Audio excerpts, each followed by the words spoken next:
Hello and welcome to Head and Shoulders, where we cover athletes, performances, and otherwise that are head and shoulders above the rest. And hopefully, today we got our live stream that's going on pretty good. How are you guys doing today? Here is our alternative for Tokyo uh, image that we have here set. How are you guys doing? Can you guys hear me? Let me make sure before I get directly in because we are going to have a call in broadcast today. You see the title about Shaunae Miller-Uibo can win Tokyo after defeating Shelly-Ann Fraser-Pryce and the rest of the field today. It's I had to change the topic just a little bit, but because I think it's a little bit more appropriate to have this. But I will open the call lines in a second. But first, let me get into the content today. Hopefully, you guys are there. Hey, D'Angelo, thank you for being here. Also, Jamal White, Hafiz Romans. I don't know if you all are here. I know you guys were here before the stream started. Islander, how's it going? So let's get into today's topic. So we got Shaunae Miller-Uibo. I'm gonna have to do it a little bit different because I don't know if they're gonna cover the copyright strike. This actually, I covered this earlier and I tried to upload this. I re-recorded it 5 different times and it kept getting a copyright strike. And because you already know what happened with that stuff before, we're just doing it different. If you're playing this later, play it on 2x speed. But if you're here live, thank you. So Shaunae Miller-Uibo, this is how she can beat the rest of the athletes in that 200-meter field. Even though the time wasn't fast today, forget about the time because at the championships, they don't always run spectacular times. Think about it when Usain Bolt lost against Tyson Gay. I mean, not Tyson Gay, Justin Gatlin. So the times weren't quote unquote fast. They still ran sub 10. But think about it. Not every single time are we going to be expected to get all-star rock out times, right? So we got an Elaine Thompson. We got a Shelly-Ann Fraser-Pryce in this. Why is that? Okay, there we go. Let's center that in. I don't know why that it even appeared there like that, but we have an Elaine Thompson, a Shelly-Ann Fraser-Pryce in this field, and they are not going to be running easy. They're not going to be backing down or anything like that. Hey, Easy Logistics, Giddy Goose James. Yeah, as far as that, before I get into that, yeah, Shelly-Ann Fraser-Pryce did blast that first 150. Yeah, and as soon as she got to that 150, Shaunae Miller-Uibo moved, and I don't know if I would say that she jogged necessarily, but maybe she did just shut it down once Talu. I've been telling you all over and over that Talu is the cleanup person. If anybody else is off their game, she is always there. From the 100 to the 200, she's always there. So I just wish that she had either a little bit more height, which she can't change that, or some power. And if she could get a little bit more power in the legs, she actually has a chance to win. Look, I got no favoritism as far as countries or anything. I just like to see fast times. I like to see athletes that are already doing well to do well. That's what I like to see. So with that being said, Talu has been there. So yeah. Oh yeah, and Benito's not here. He is slacking. He's usually been on top of it, but ever since the I guess the fireworks thing and him celebrating with that, he hasn't been there. But it said Easy Logistics also says whoever win gonna have to run 21.6 because USA, Jamaica, and Africa hungry like lions and everywhere. Everybody knows that Tokyo gonna be fast. Yeah, and then Pujita 123 says she has a better chance of winning the 400. Yeah, see, I think that Shaunae Miller-Uibo does have a better chance at the winning the 400. But I got to give her this. In terms of the 200, I am convinced now that I saw her run that race against Shelly-Ann Fraser-Pryce and Talu that she has what it takes to actually win. She might have a better chance, but she's not completely out of it. And I will address Dina Asher Smith because that's going to be one of her bigger competitors. I'm gonna try to pull up something in the background right here in a second, because what I have to do, I'm using I guess OBS or something like that. So what I have to do is I have to screenshot these, then I have to insert the image into the file that I have here. But in terms of that, Shaunae Miller-Uibo has a little bit of work set for her. And what she has to do in order to beat the other people is kind of similar, but not the same as Shericka Jackson. Remember, if you recall, I said Shericka Jackson has to get out even a stride and a half behind the field or ahead of them, and she wins the 200. And what did she do? She executed 2 days ago. She got out in front. Shaunae Miller-Uibo could not close. So this is the first weakness that we have here. Let me get this together and add this image in that I just took of the 200 so you all can see this. 1 second. Okay, so here we are with the 200 meter women. If you really think about it, this is what's going on. We got, I'm gonna go back to the Shaunae Miller-Uibo Shericka Jackson, because that's gonna be her hardest opponent in my opinion. Shericka Jackson, because they have a similar profile, both 400 meter athletes, or have run more 400 meter athletes than they've done over the 100. The thing is, Shericka Jackson has the 100 meter speed over her. It showed the other day when Shaunae Miller-Uibo tried to make her move, the same thing about 50 meters or so, and all she did was get about a step. That's all. She could not close. They stayed about even, and she did get about a step on her. Now, because of the angle of the foreshortening on the track, and you know how they have the angles where they're going, it looked like she closed more than what she actually did.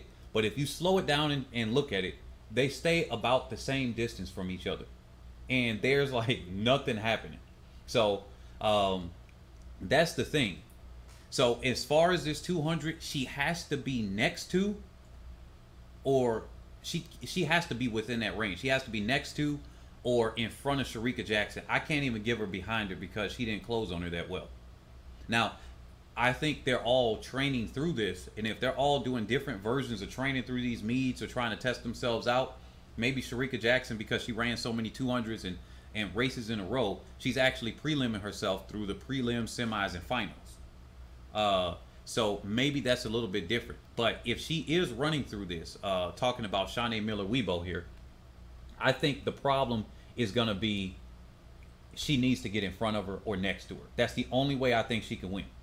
She doesn't have the foot speed right there. And if Shericka Jackson gets out, like I said, I've outlined it, she has to have a fast starter in front of her. Now, as terms of Shelly-Ann Fraser-Pryce, let's break this down by athlete. And then I'm going to open up the call lines after I do this. In terms of Shelly-Ann Fraser-Pryce, how do I get this image up here? 1 second. Drag and drop. Okay, in terms of Shelly-Ann Fraser-Pryce that we got here, up on the screen now, what she's going to have to do is she has to isolate. She can do exactly what she did today. Shelly-Ann Fraser-Pryce got on her. She stayed calm. She doesn't let her get more than about 5 stride lengths in front of her because she knows that she can close on her. That's what she has to do. Now, Shericka Jackson, on the other hand, can't let Shelly-Ann Fraser-Pryce get about a stride and a half, in my opinion.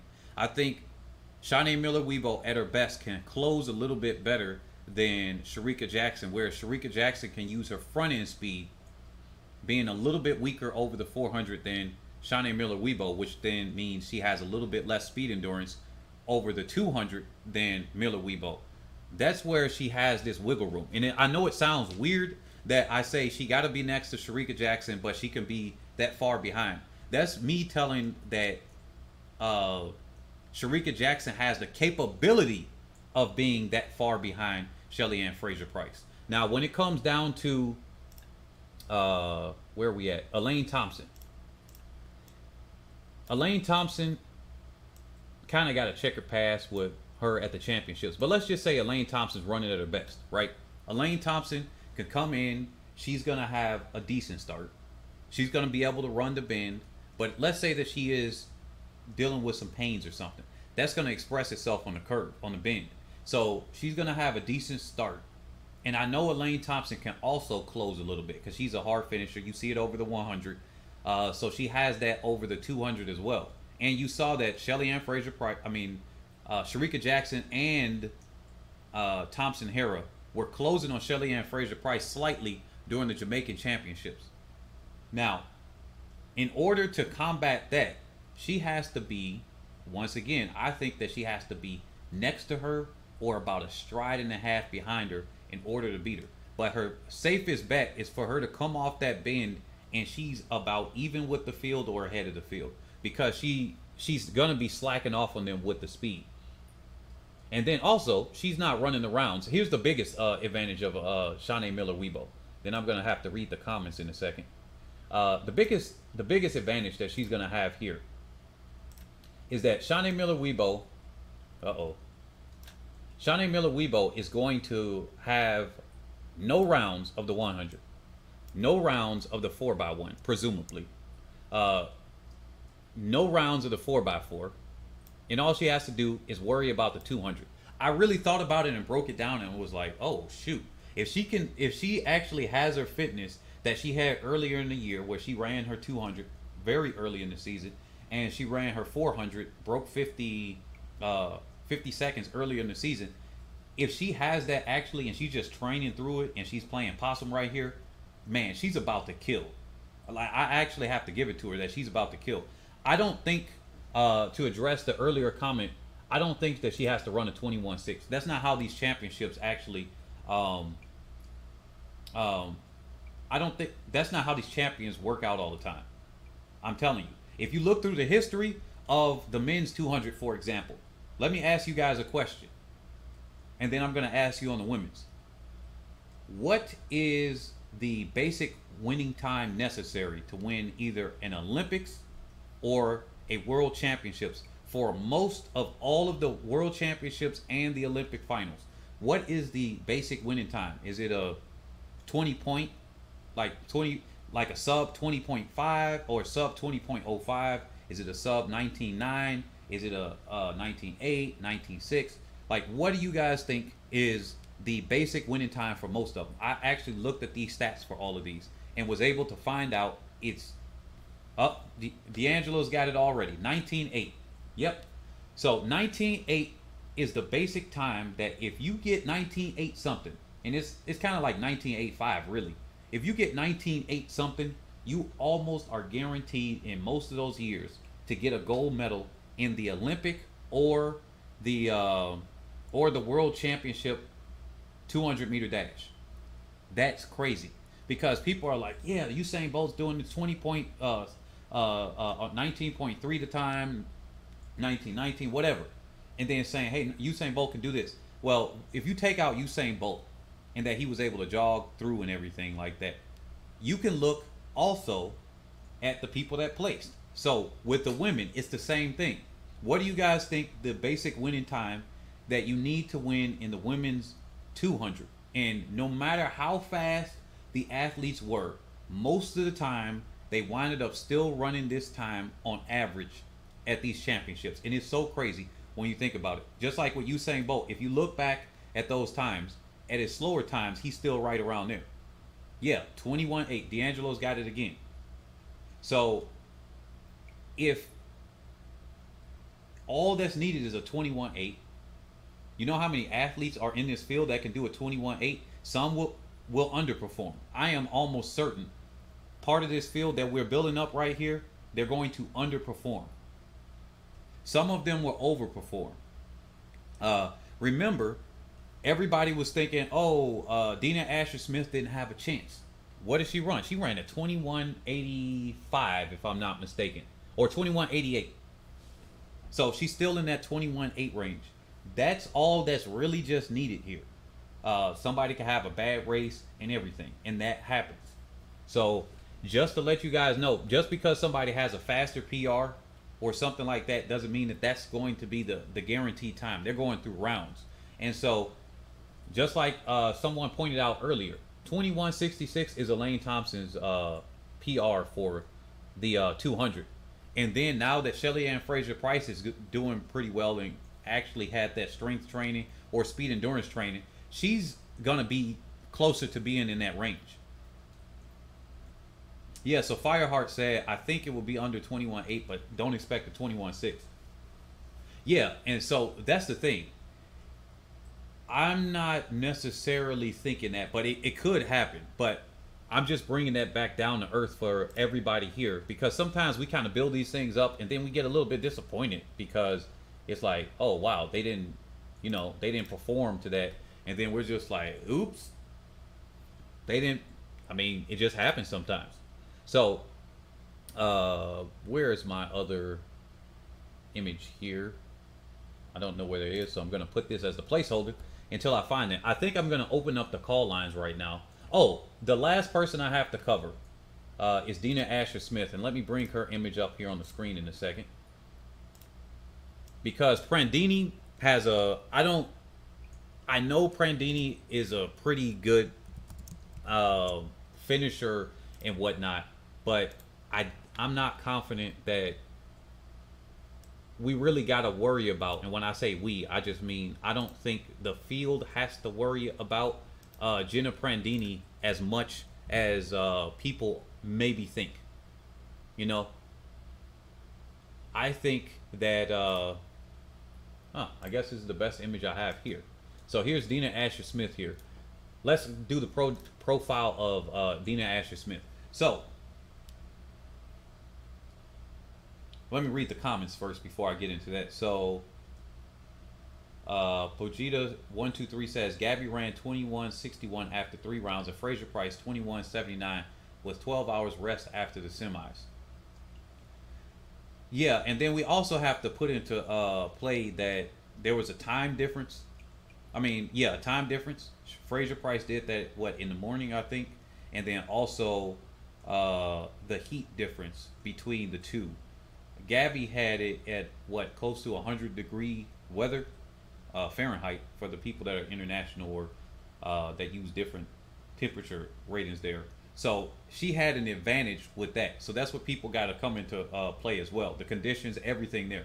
Also, when it comes down to the track, as I covered in an earlier video, for people that may not have maybe heard that, the track conditions have more to do than the track itself. Because women have been running alongside men, and yet their times and everything hasn't been improving, except over the distance.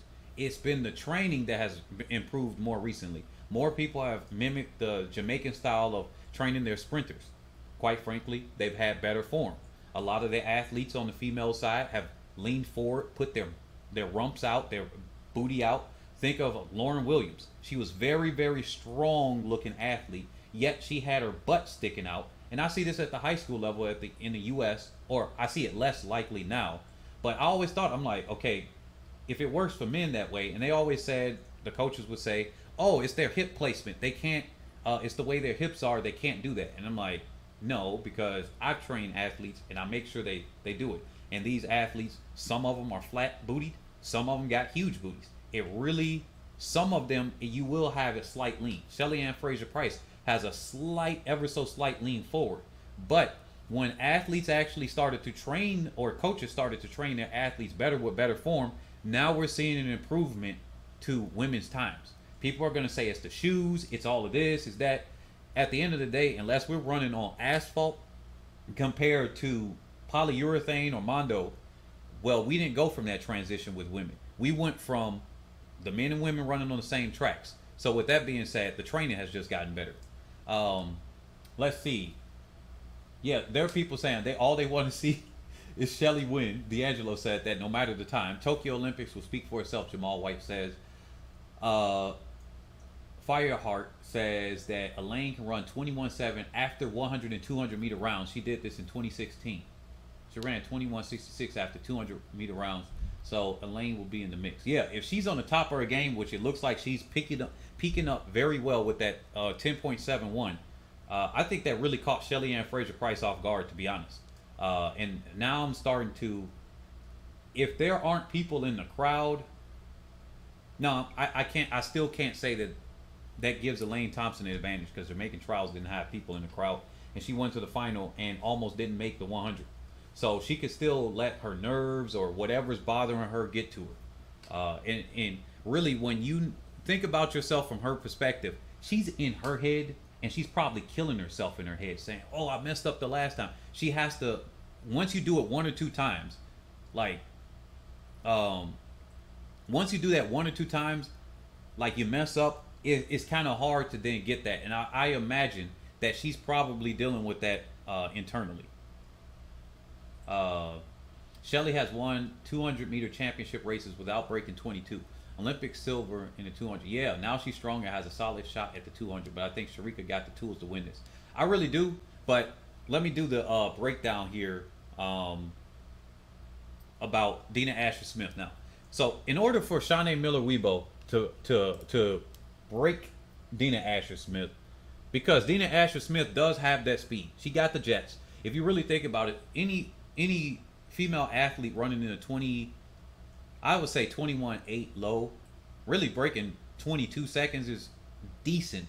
And then getting into 21.8 and definitely 21.7 territory, just because if you look at what the required winning time is, if it's all it is about 21.8 something, that means that's a fast time.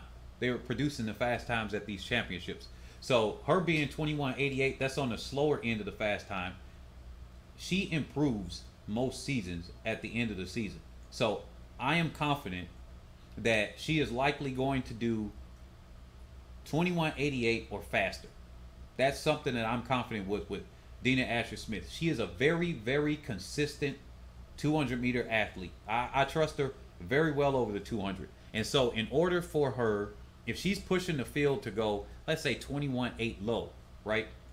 Well, Shaunae Miller-Uibo, all she has to do is to make sure that, and she doesn't even need to cue off at anybody. That's the thing, the difference between her and Shericka Jackson. This is the biggest difference. Shericka Jackson needs somebody to cue off of, whereas a Shaunae Miller-Uibo doesn't. I've seen so many of the races, and Shericka Jackson, what is going on here? Something's messing up. Oh, there we go. And Shericka Jackson can do well more often with somebody that's faster than her that can drag her through. She got the faster person on the inside, and she loses most of the time. But if she got at least one fast starter, and that could just be because of so many 400-meter races that she did, but she's got one fast starter on her outside, and boom, and she's got it. So Shaunae Miller-Uibo, she can win it any which way. She showed it today. She had Shelly-Ann Fraser-Pryce eating her up on the inside, and then still was able to close in that last 50 meters and close pretty hard and strong, even though it was a slow time. Just keep that in mind, that she was able to close hard. Even if she didn't beat Talu or Shelly-Ann Fraser-Pryce, think of the danger that is. If she's that much closer to Dina Asher-Smith, which she doesn't have the closing speed. She just kind of runs even. And then it's a war of attrition of her slowing down less. But she don't got the closing speed on anybody. Shaunae Miller-Uibo does. All she's got to be is within range of her, and she's got to beat. And I think she'll be easier for Shaunae Miller-Uibo to beat than the other people.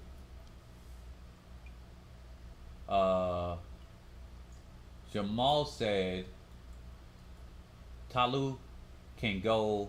No. Talu will run out of steam soon. What do you mean by that, Jamal?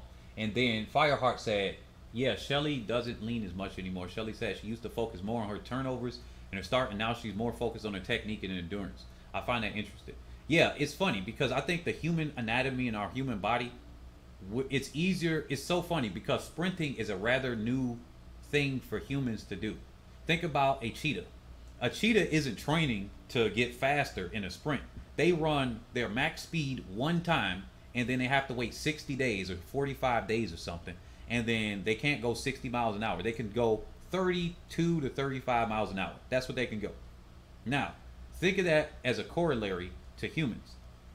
In the past, if we were hunter-gatherers or however you want to look at the history, but we didn't have the housing and everything. We had to fight the elements. If you think about it, let me put up the 200 meter here so you guys can have something to look at other than that. Take down Dina Asher-Smith for a second.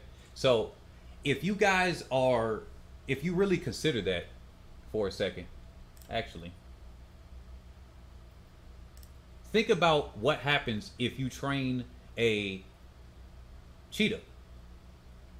They will have an easier time to get endurance, which is that 35 miles an hour or 20 miles an hour, because you aren't going to be running 35. That's probably still running pretty fast for them.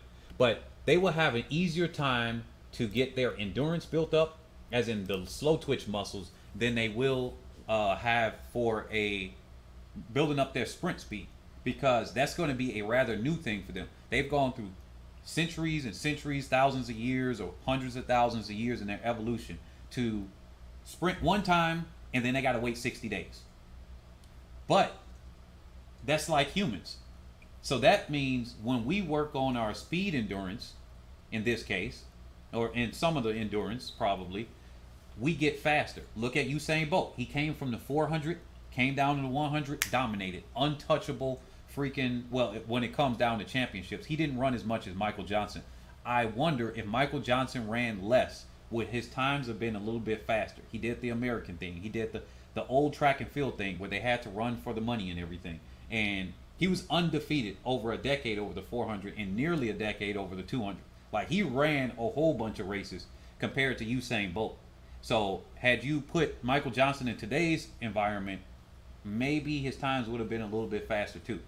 But getting back on topic, I think her adjusting it to that speed endurance is showing us as coaches, as athletes, or enthusiasts that you can just, uh-oh, can you guys hear me, by the way? I think I just glitched up. That you can actually win at building up some speed endurance. And then Jamal, I'm surprised you said Talu will not medal. Man, Talu has like no shot in the 200. Fireheart says it too. Fast semifinals could affect the time in the final though.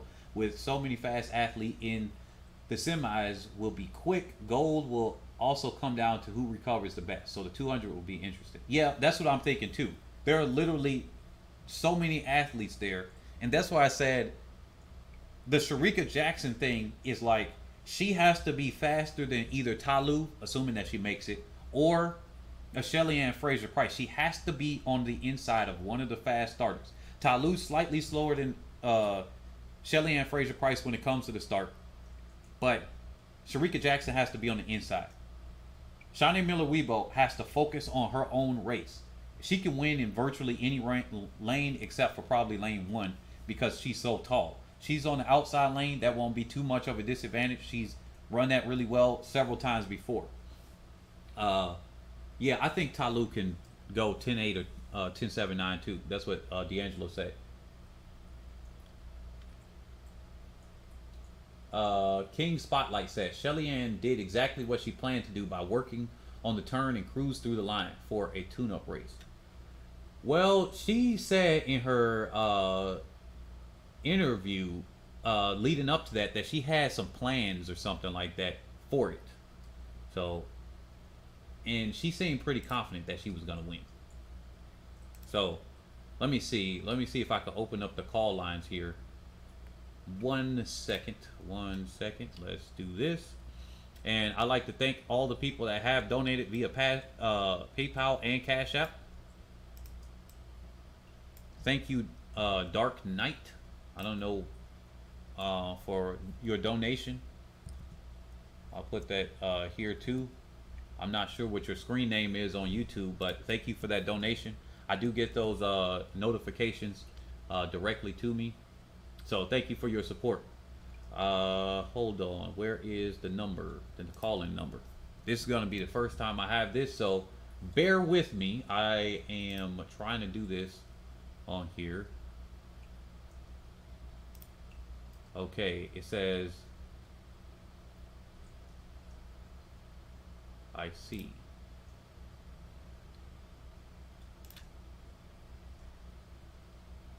Let's see.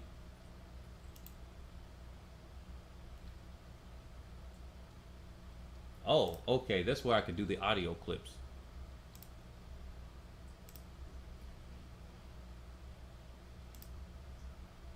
All right, bear with me, everybody, because I'm trying to get this thing together. This is the first time I've done this one. Um,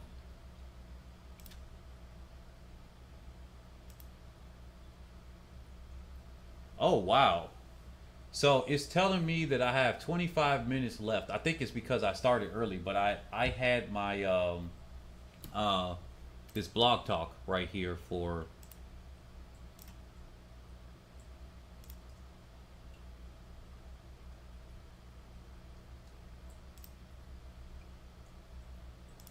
Oh my goodness, this is annoying. Okay, I think I got it. I'm probably losing people right now. Bear with me.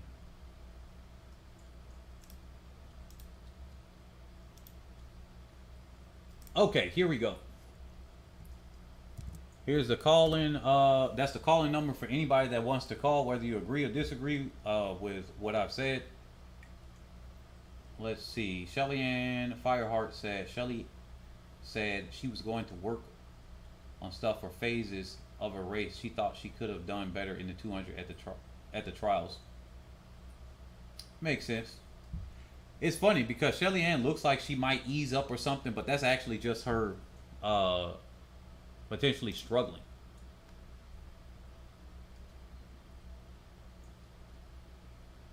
So once again, the number to call in is 845-241-9906. 845-241-9906. That is your access code to Head and Shoulders Above the Rest.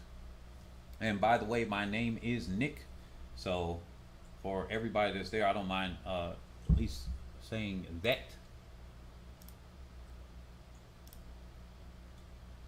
Let's see. I thought Dina Fireheart said I thought Dina could run 10-7 this season, but that British Trials run has me wondering. So I don't know. She will PB in the 200 though, so maybe 10-7 is coming.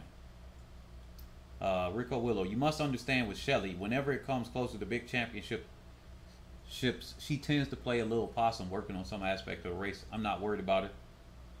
Rough Top Israel. Shelly-Ann is big performer still. And then Sean Grant said Shelly-Ann looks like she shut it down. Money is on her when it counts. Yeah, I say that. So I still got to put that Shaunae Miller-Uibo after what she showed today. Both of them are working on things. Shaunae Miller-Uibo and her coach, they know how to put things together. So I have to at least trust that. So I don't want to doubt her. Let me see. Let me add this image here real quick. I don't want to doubt her when it comes down to what she can ultimately do. Why is that? This is funny. But yeah.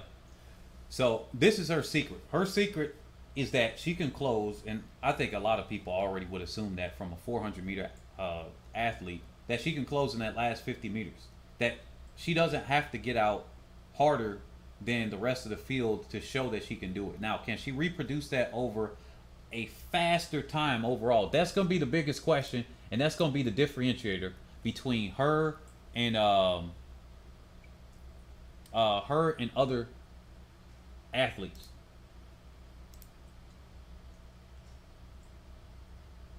Okay.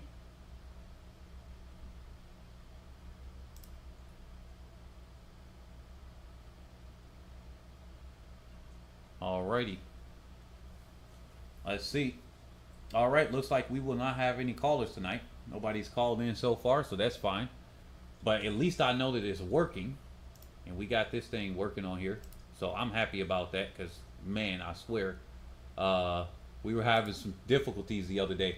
I wanted to buy a Wi-Fi hotspot, so this is burning through this right now. And burning through that data. But yeah, so let's read the comments. What do you guys think about, so that's our main topic today. What do you guys think about I guess we're going to go into a little bit overtime. What do you guys think about the 400 meters? So a lot of people are saying Stephanie Ann McPherson is going to win. But I don't know if that's what you guys are saying from a biased background, or are you saying it from, hey, I actually think that she can get this? Because I know everybody's coming in with um, different points of view. What the heck is going on my screen? I clicked the 400 and they're showing me the women's 300. All right, here we go. So when it comes down to it, we got the Namibian athletes out. We got Shaunae Miller-Uibo that if she's fit, she is the top athlete, and I think that she could just take it. It's hard to compete with her when she's at the top of her game. Now, she has messed herself up once at that one championship. Didn't she slip up or something? Like her leg, she landed funny. It was so crazy, and it was just weird. That was kind of bizarre, but it happens. Statistically insignificant, but those things do happen, and it just happened to her that one time. People are saying Allison Felix. All right, let's do it. Let's cover this. If you guys want to discuss why, call in to the number 845-241-9906.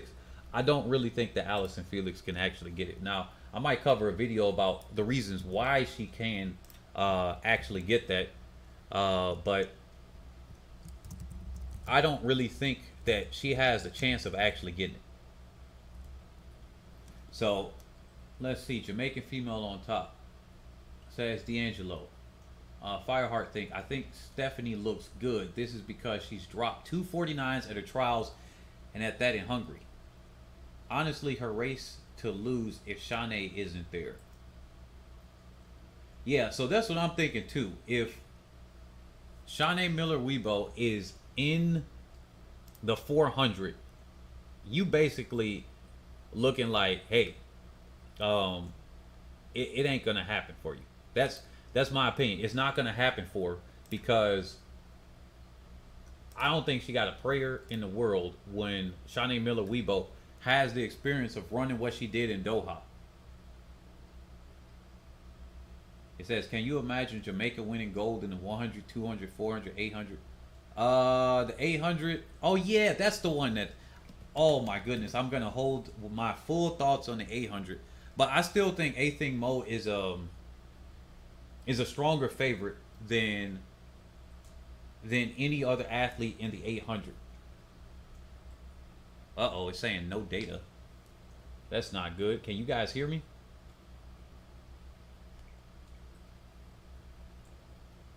Are you guys hearing me right now on this stream?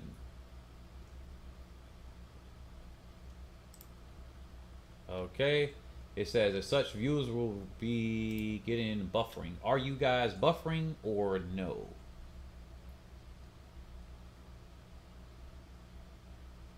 Oh, well, it looks like I'm good here. It says, Gould, nobody talks about her. I think she has a good shot. Well, yeah, I think so. You know what? I think that's what we could talk here. I'm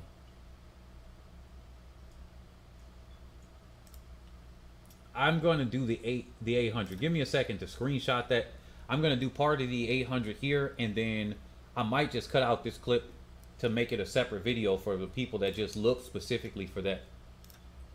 So we're going to cover the 800 here. Let me screenshot this. And so, yeah, I think that the thing is that, yeah, she does have a shot. Getachew, Almanza, Muir. Man, Muir is always there. She keeps getting fourth. Great Britain. I actually have a suspicion that the reason why Caster Semenya rule was implemented was so that Laura Muir, the other British athletes, had a chance to actually medal. Because they did it between the 400 and the 15. And Laura Muir, 800, 1500, she knocked her out. Caster Semenya knocked out Muir, if I'm not mistaken, in the 1500 and got third. Muir got fourth. Muir every single year seems to get fourth place. She got it in Doha, and she got fourth. It's just she cannot get a medal. The British are trying to figure out everything that they can. They knocked out a whole host of, for the androgynous gene or whatever that was with too many Y chromosomes, quote unquote, that they had there. And of course, it's not just black athletes for people to think that. If anything, it's more of a, all right, we need to figure out politically what we can do to do things, because that's more politics. Because they've taken out European athletes in the past, the Asian athlete, which is the Indian woman in the 800. They've done that, but they didn't implement a rule that said between this event and this event, you need to take the estrogen shots or else you can't compete. It was more like, we're just gonna, I guess, ban you, or you got to take estrogen shots, and it wasn't specific to those events. Now they're over here going overblown, and the Caster Semenya rule has been implemented.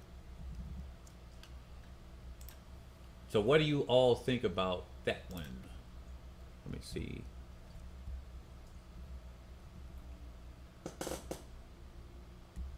There we go, the screenshot. I'm looking for this screenshot. Excuse me, guys.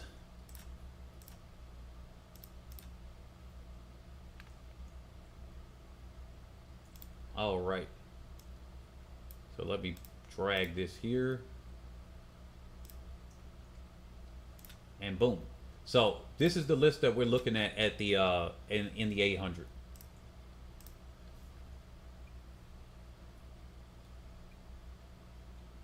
Okay, it says always fourth. I know, right? Okay, and then Fireheart says, I think Gould gets a medal. I don't know if she can get gold, but then again, multiple people have run 156 this season, so it's not impossible for Gould to get gold. Although Athing looks like she can run 155.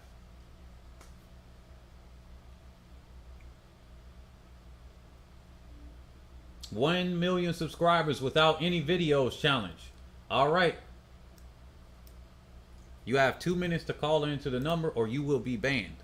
You didn't have anything to say with that. Go ahead and back that up with whatever you're saying. Let's go ahead. You put the all caps in there.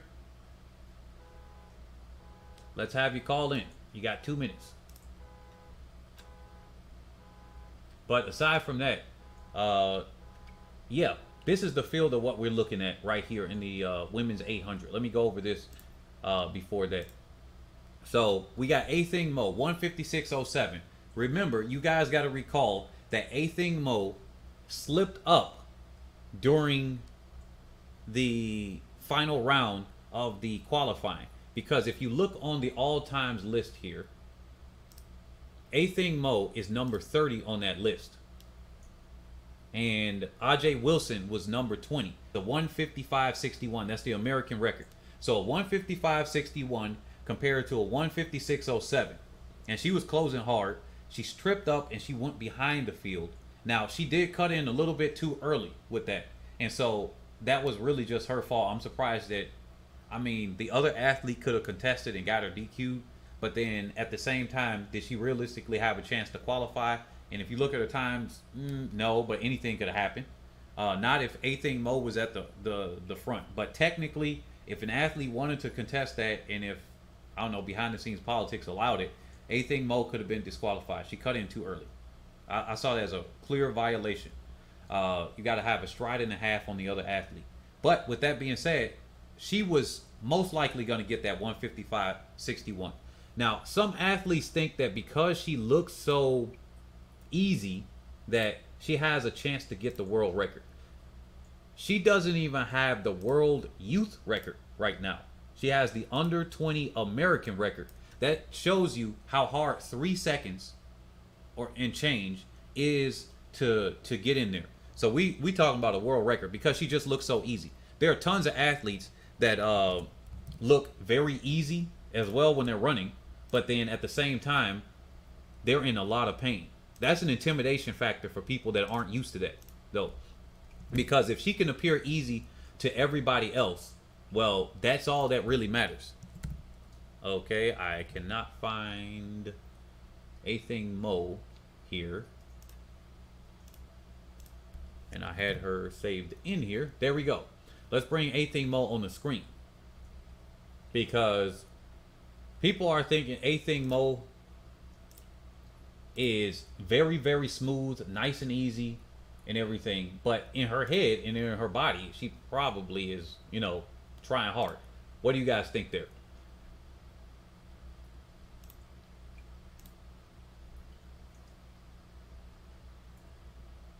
Yeah, and then Fireheart says, yeah, that's because that's why I said Athing can run 155 because of the slip. She's out of she's the out and out favorite.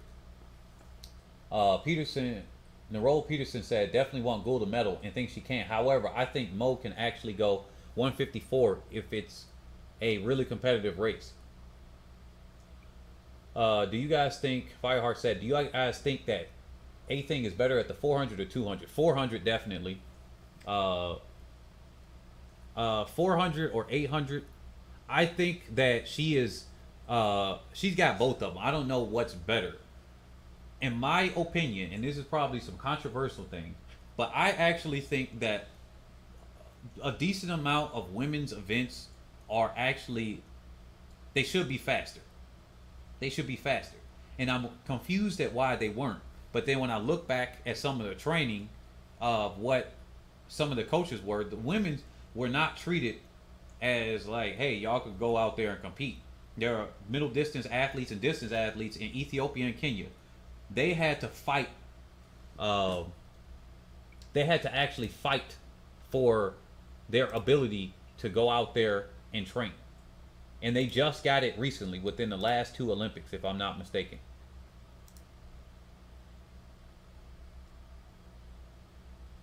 Okay. So, yeah, with that being said, you got to really consider that when it comes down here. So, I think that, oh my goodness. All right, trolls. I think that Athing Mo running against these other athletes, I think she's going to expose that we can have a massive improvement in the 400 and the 800.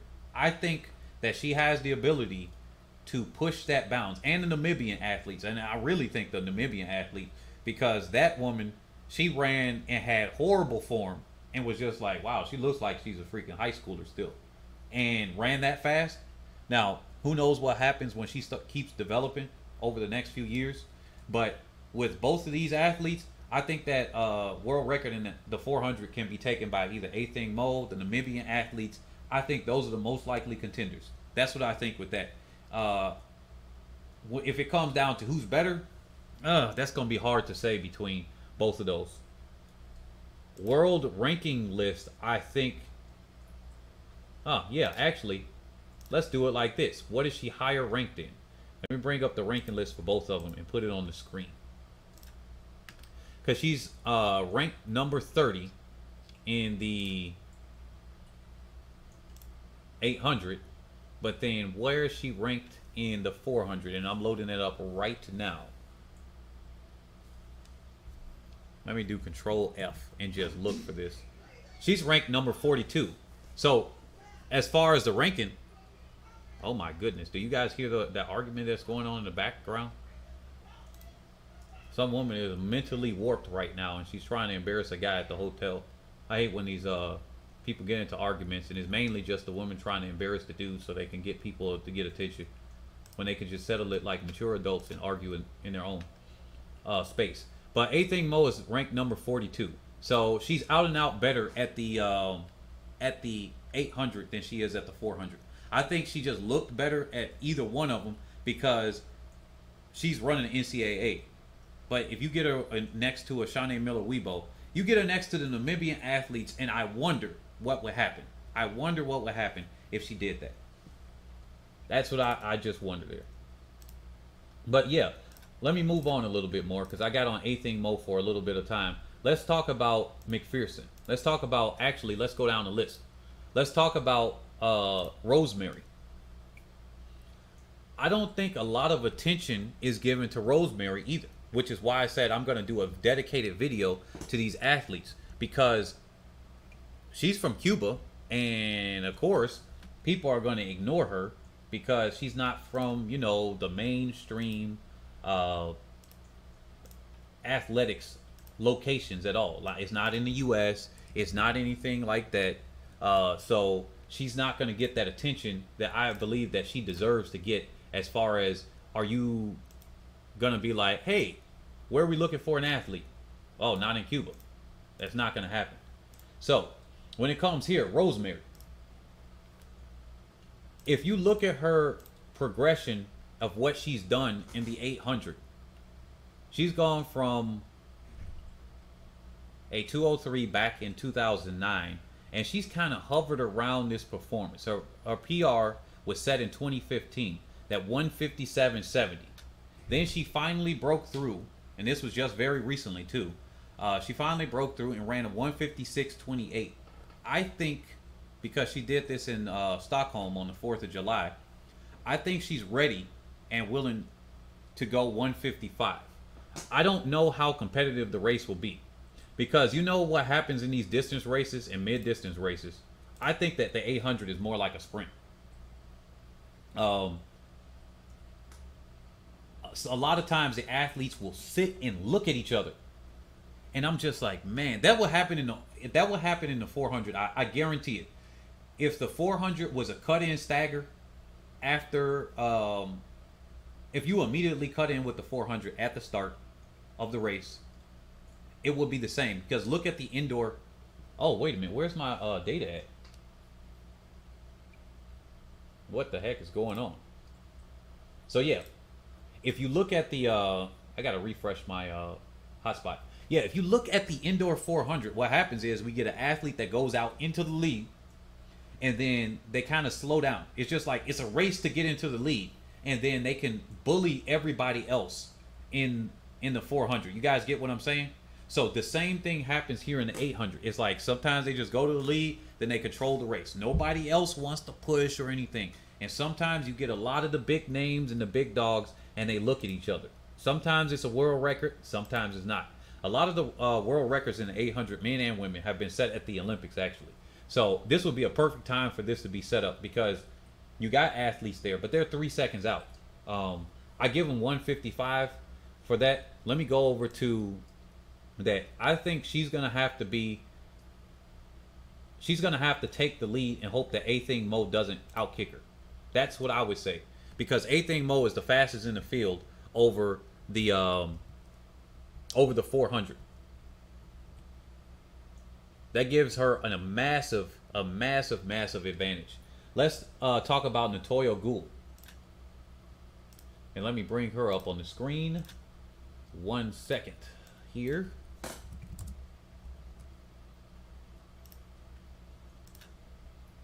Now, are there many athletes that are, or many fans here that have been looking at Gould since she has been a youth, that are in this live stream? You might be playing this on a replay, playing it at 2x speed, but yeah.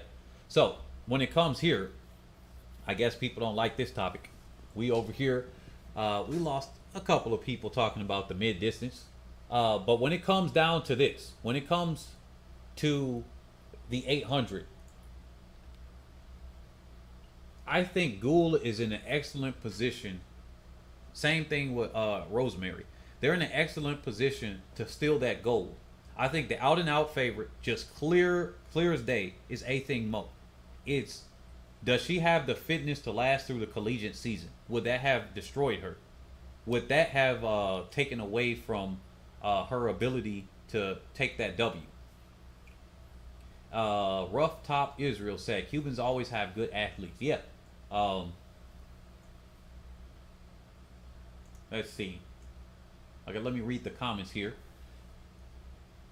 Fireheart said people tend to look at Cubans for field events rather than track events, like how they look at Jamaica for sprints rather than the 800, for example, which is why Rose and Gould get ignored, in my opinion.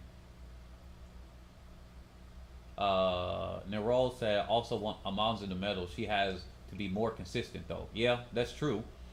Love her aggression. Vamos el Caribe. Vamos el Caribe. Let's see. The thing is, a lot of 800-meter runners are expected to final and front run, though. Fireheart. Yeah. I think the field is going to be full of front runners. And that's exactly what I just said. We're going to have a whole bunch of people look at each other. That's what I think is going to happen. And it's going to come. If it comes down to a kicker's race, A-Thing Mo has basically got that. Unless it's slow enough, and Raven Rogers got that. Raven Rogers is going to pull away and get it. I don't see Gould having that massive kick if it comes down to the last 150 or something.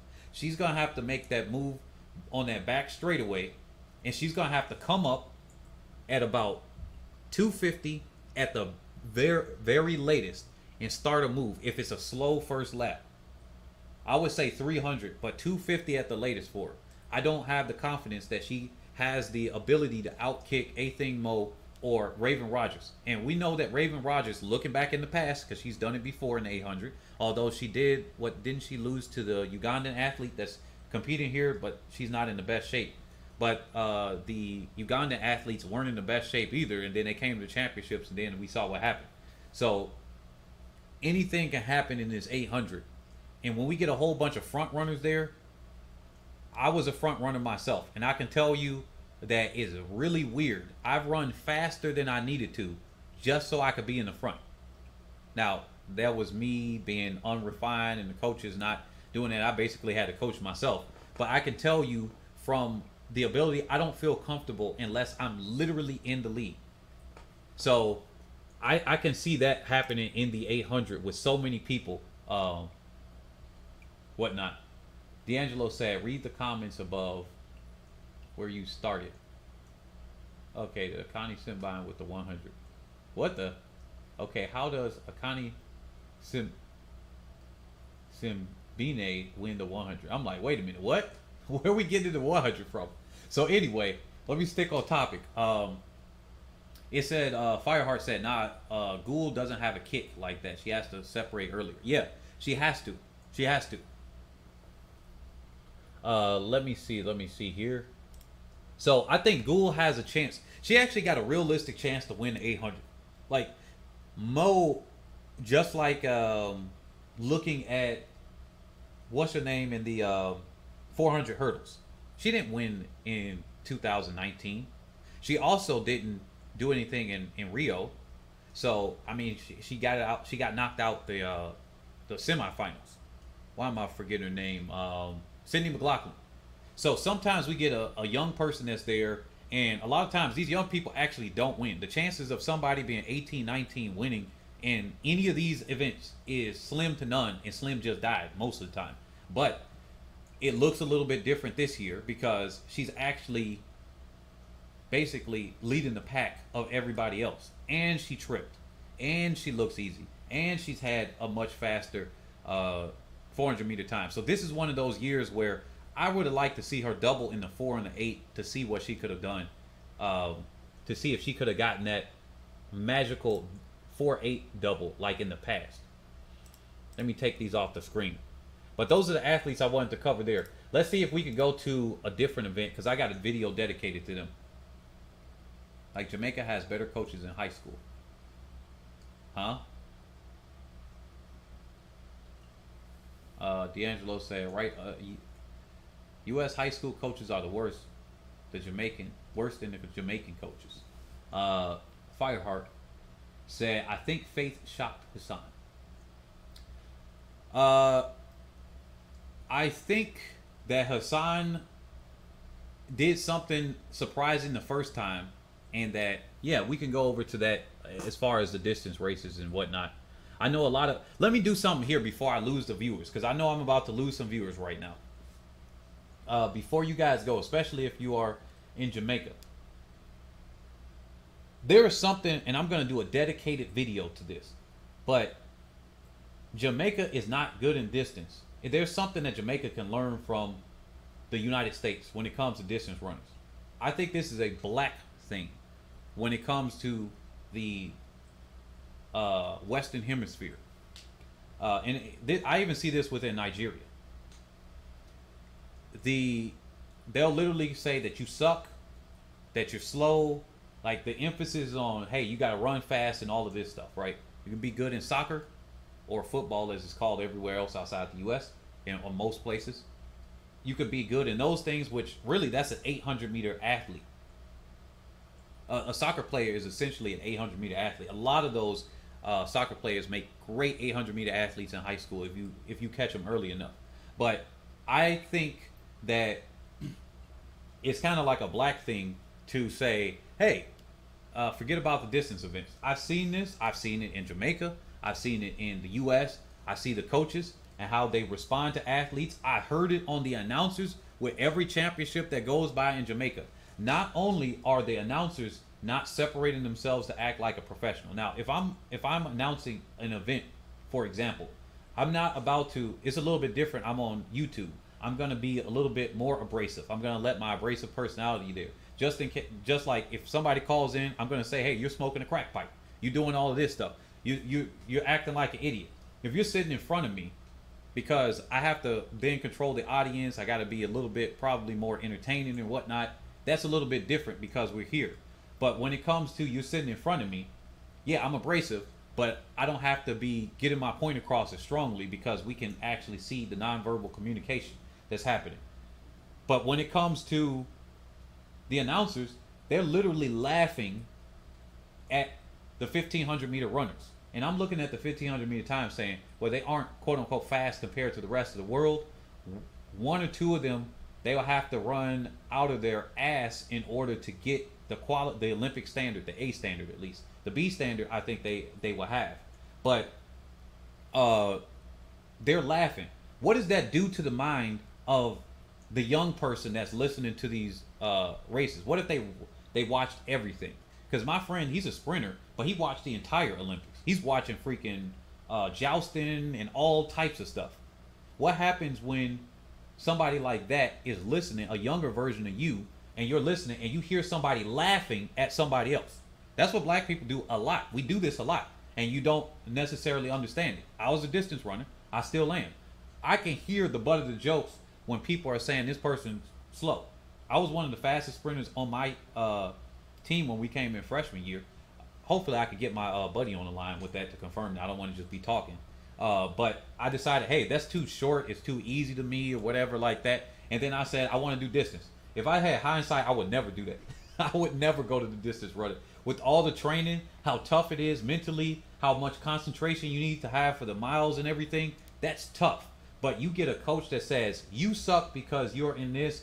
Let's put the slow people here. Not they're good, but not good enough to be the top guys. No, let's literally put our slowest people and put them in a distance race. I'm not going to do enough research to actually look up what makes a good distance runner. I'm just going to train them, run some miles, go out there and run 5 miles and 10 miles. That is what I see throughout Jamaica. That's what I see throughout the U.S., the Caribbean islands. I see that all over the place. And I see that mainly at black schools. And then you see the non-black schools. They are trouncing black people at all of these track meets. And then they come up at the high school level. At the collegiate level, it's a little bit different. But when you actually get coaches that, and hopefully I'll have an interview with this collegiate coach, but this guy, everywhere he goes, he touches his gold.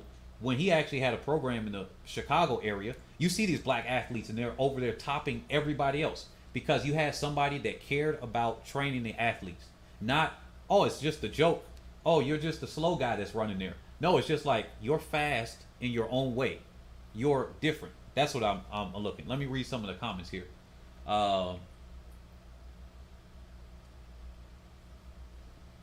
Quessy, you say it's just not exciting. We prefer action and speed. It's exciting in a different way. Yeah, I can understand that you may not find it exciting to look at a race. But did you know that there are more views in general and more money to be made over a 5K road race than there is for even a 200-meter dash? Did you know that there's more money to be made in a marathon than in the 200? Now, sometimes the sponsors, they're just sucking up the money and they're not going to pay the athletes. But the actual money that comes in, I've seen this. I've been on the other side and I see this. And I was surprised when I saw that. And I'm like, huh, why is that? And there are several reasons that I'm not going to go over with this because that's just not important to go over here.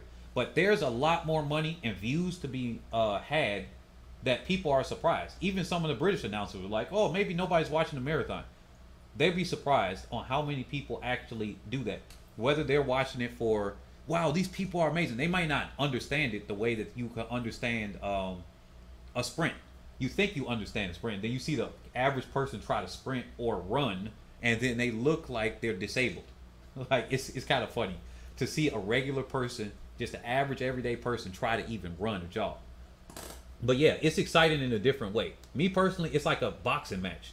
You see them go over and you see the strategy. You can get frustrated on, wait a minute, why is this person not doing this? You know their strength. Maybe on some of the races, it just, if you see so many of them, it may not be exciting. But sometimes it's the announcer. And I'm telling you, you might think it's exciting when you hear the announcer. If you get, uh, frick, what's his name? I forget his name right now. The British announcer that's doing Steve Ovett. A lot of the British announcers, they'll say Sifan Hassan, world record holder, and something like that. The American announcer Otto Bolton will be like, they run really fast. And what's his name? Will be stuttering up and saying whatever. The Jamaican announcers will cover the events, and you could tell that they don't know what the heck they're talking about. And I just wonder, as a fellow announcer myself, I do the research on the athletes that are coming there before. I understand they got a different job. It's broadcast, so they're doing a whole bunch of different things. But you got to have a basic knowledge about what it is, and you can hear the excitement. Even if they don't know what the heck they're talking about, you can hear the excitement. But instead they say, oh, here's the first lap, and here they're announcing it like we're in a safari. Oh, look at that tiger over there. Look at the first lap is down. It's 45 seconds. Or no, it's 65 seconds. And that influences a lot about what we do. Okay, Quessy. Then I'm going to go over the other comments here. So Quessy said, I understand the money part, but it's about the entertainment and the glory events. Okay. The two most popular events in track and field are the headliners are the 1500 and the 100. The 200 doesn't get nearly as many eyes. That's why they tried to prop up Allison Felix a lot, because she wasn't fast on the 100. So they were trying to like prop her up, because she just couldn't get it in the 100. Now, I swear, if she could have got the 100 or 100 speed down more, she would be bigger than what she is now. But because she was not the 200 meter or the 100 meter god or goddess, she just didn't have it. The 1500 is a headliner event. To you, it, like I said, it doesn't seem entertaining, but to most of the world, it is. And that's what I'm saying with Jamaica, with black people. I just got to put it that way. With black people, it doesn't seem entertaining, because we were like, give it to me now. I try to talk to people about investing. We're in overtime. We're off topic. We already finished it. So if you guys are thinking that we're done. If you just came here for Shaunae Miller-Uibo and stuff, you can go ahead and leave, because we're on something else. We probably last another 30 minutes now. But here it is. When I talk about investing, something that you physically can't put in your hands, to people from the Western Hemisphere that share my same skin complexion, it almost doesn't matter what country it is. I can almost tell where the person's from. Now, a Nigerian will retreat that a little bit different. They'll treat it like, hey, you got to show me proof, show me proof, show me proof. And then I can show them proof. And then they're like, okay. But you come here and it's more in the Western Hemisphere, and the people cannot be convinced. You can show them proof. You can bend over backwards. You could do all of this and have all the evidence, and they'll look at you. You sharing the same skin color as them. They don't care. Let it be a different skin color. They might care. Or they might not, and just say, hey, this... I can't think about how fast this is. It's the same mentality. Think about it, like what you just said. It's about the short stuff. We need it fast and all of that stuff and everything like that. That's the same type of mentality we're bringing with our money, building up our communities and everything. Those things take time, and they take a lot of, for lack of a better term, endurance. And then Quessy said, are you Quessy said, are you kidding? Everyone I know loves the 200, 400 meter. After the 400 meter hurdles, the excitement dies down. Again, you keep bringing in personal. Look at the numbers. Facts over feelings for a second. Right? This ain't nothing personal. You saying everybody that you know. Look at what that traditional events are. Why is it that the mile is still run, but we got the 1500? Just think about that for a second. Why is it that the mile is still being competed on right now? Why is that still being held on when we still have when we got the metric system? Why is it that we still have the so many people coming out to these 5Ks and 10Ks, and so many people honoring the marathon runners and whatnot? I think the excitement is still there. It's just different. The people that you know might love the 200 and 400, but let me ask, are you Jamaican? Because if you are falling in the same category of what I'm talking about. You would go, let's say that you become a coach. Your mindset is you're coming, and this is how the coaches are. This is what I've seen in the U.S. particularly. I can speak for that at least. The coach would be like, I like the 400. I like the sprints. So therefore, I'm good at these events because I like them. I'm a distance runner, and my best coaching has been the pole vault. I got national athletes at the pole vault. I've gotten people that qualify for our state meet in Illinois in the pole vault, long jump and triple jump. Now pole vault has become my favorite event. I love watching that above anything else. That's the most exciting thing. That and triple jump are the most exciting events. Nothing else even compares to me personally. But I realized that a lot of people don't really like the field event, and I didn't care about them either. And then I started to coach them, and then now I can see that. That's what I'm talking about here. That's why I said it's good for our call-in show, because then we could actually have a back and forth conversation about that. Because now some of the comments are flying and everything and whatnot. Let me go again. I'm not talking about the we'll watch what's exciting, Quessy. Don't get me wrong. I'm talking about the attention and the jokes given out to these other athletes. You may not watch the long jump, but I bet you money you're not about to say, oh, that long jumper sucks. He's a horrible sprinter. No, you will say that to the distance runner. They say that all the time. They say that to the distance runner all the time. They suck. This is what goes on. I've coached at black schools. I've coached at white schools. I've been around both of the athletes as a student and as a coach, and other people telling it to me as little agents and whatnot, because I would think that they would act differently around me because I'm black. I got to build that in. So getting that information back there, all of this information is confirmed. Black people will say, you suck. They're like, oh, okay, cool. What motivation is that when you just being teased and stuff? That's what I'm talking about. Not the views, but the teases. Even the Jamaican announcers. That's what I mean. Let me go back up here and try to cover up the last 2 or 3 minutes of here. Because I think Yannick said, Jamaican athletes want to run the shorter distance. I used to run the 800 in high school. Then in college, I wanted to do the 400 and 400 hurdles. But these days in junior times, are getting better in the 800. And then he said, like 10 years ago, 153, 152 used to always win Class 1A, 16 and 19, 800. For the past 3 years now, it's been faster, and they are running 148 now, so it's getting a little better. Yeah, that's why I'm going to call it the 800 meter dash. That's what I would call it if I did a track league, because I want to attract the people in there.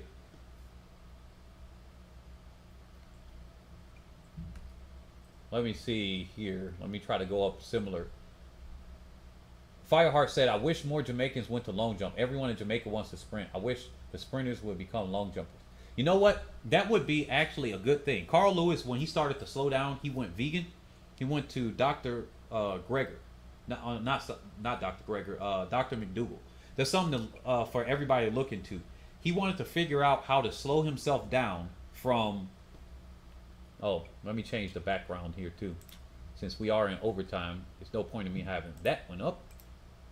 So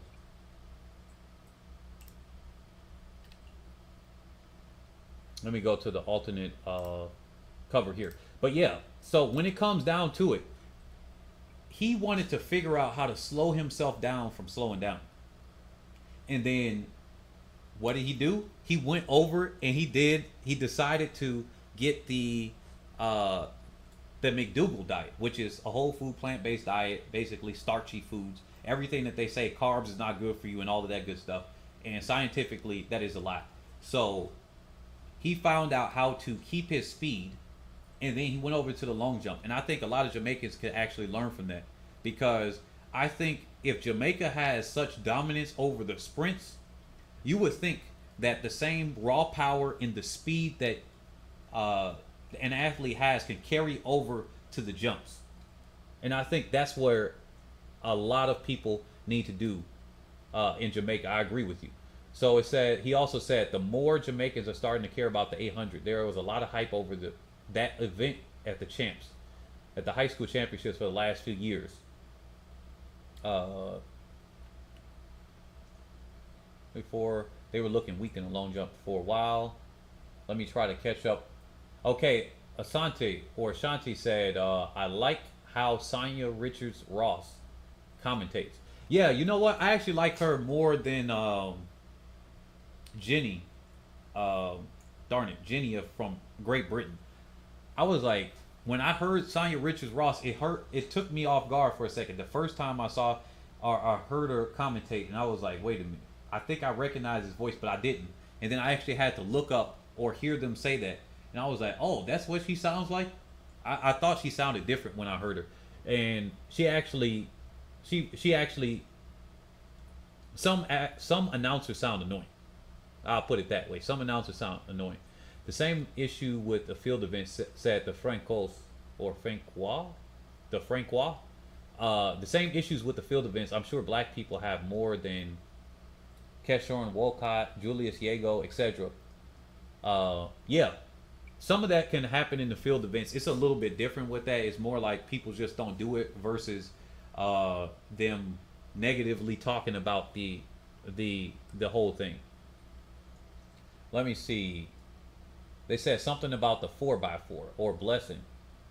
Okay, so we normally cover. I've been killing these the 100 and 200 to death, so I'm gonna cover the 4x4 rather than go down to the blessing Okagbare, because I've been doing that a lot. I want to give respect to these other events and stuff too. I'm gonna actually have for you guys a 3-hour live stream where we're gonna have like a, what is it? Not a watch stream or a watch party, but something like that, where we're gonna just try to hype up, and if you guys can try to invite as many people as possible, even if they're outside of track and field. And I like to have some calling people at that time, because we could really start bringing that together and like hype up these events to outsiders. Because just like what happened, we had Sha'Carri Richardson. She brought in a whole bunch of people. Whether those people are going to boycott or whatever, it seems like a really big SJW crowd. And I'm not. I know people might not agree with this politically or whatever. I'm not a fan of SJW. Nothing. Like, even if I agree with some of the points, it's just they seem too emotional. They be whining and complaining a lot and all of that things. And that's kind of like the crowd that she's having. I mean, I got sisters like that, and I just cannot vibe with that. So if we want to counter that, and we want to have people that just won't boycott over somebody smoking weed and breaking the rules themselves, then let's have that watch party. It's going to be 3 hours. I'm going to try to hype it up like a boxing match. I might even try to do different voices. So the 4x4, let's look at this. People think that Jamaica is winning the 4x4. Let's see. Let's look at these. Let's look at it logically. I'm going to try to screenshot this right here. So let me screenshot this, and we're going to bring it up on the screen, as we always do. All right. Let me do this. Add image. Okay, 4x400.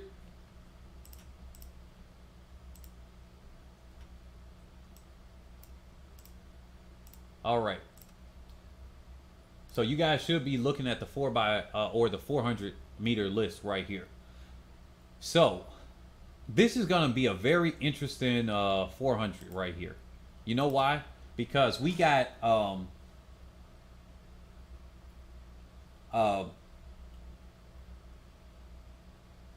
I don't think Sha'Carri, as a quick note, D'Angelo has been throwing shots at Gabby. I think that's people hyping it up, because when I first saw that tweet, I don't think she even meant Gabby, but she might have. She might have, because you know what? This is the era of sneak dissing while telling on yourself in public. Like, how do you try to do something on the slide and then tell her yourself. That's why I say it's weird. It's weird with this whole thing. That's all I'm gonna say. Let's get back onto the 4x4. So yeah, you guys are thinking that it's gonna be a close one. Um, there, so there's a few of you guys saying that you guys don't think that the Jamaicans can win the 4x4. Let's look at this. Let's look at it logically right here. So we got number 5. We got to take out the first 3 because Shaunae Miller-Uibo. Where's the rest of the Bahamas? Nowhere to be seen. So nothing to worry about Bahamas. It's basically her if she wants to just run a lap to see if they can make the finals or whatever. If they do make the finals. So really, it's going to come down between USA and Jamaica. Do the Netherlands have anybody? No. That's about it. Yeah. So we got A-Thing Mo.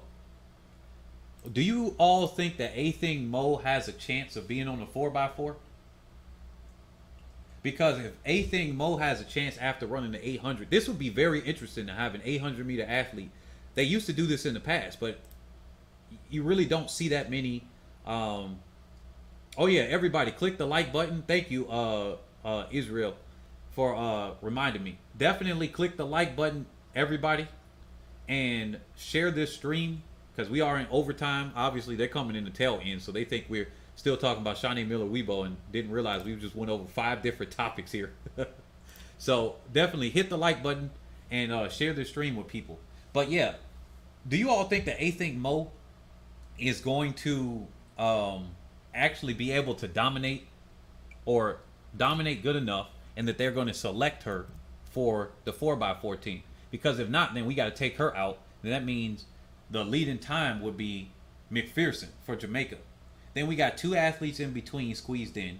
And I really don't think, in all honesty, looking at this list right here, even if we took A-Thing Mo out and just assumed that she didn't, it's too far. It's too many athletes from the U.S. to pick from in between. Does Shamir Little?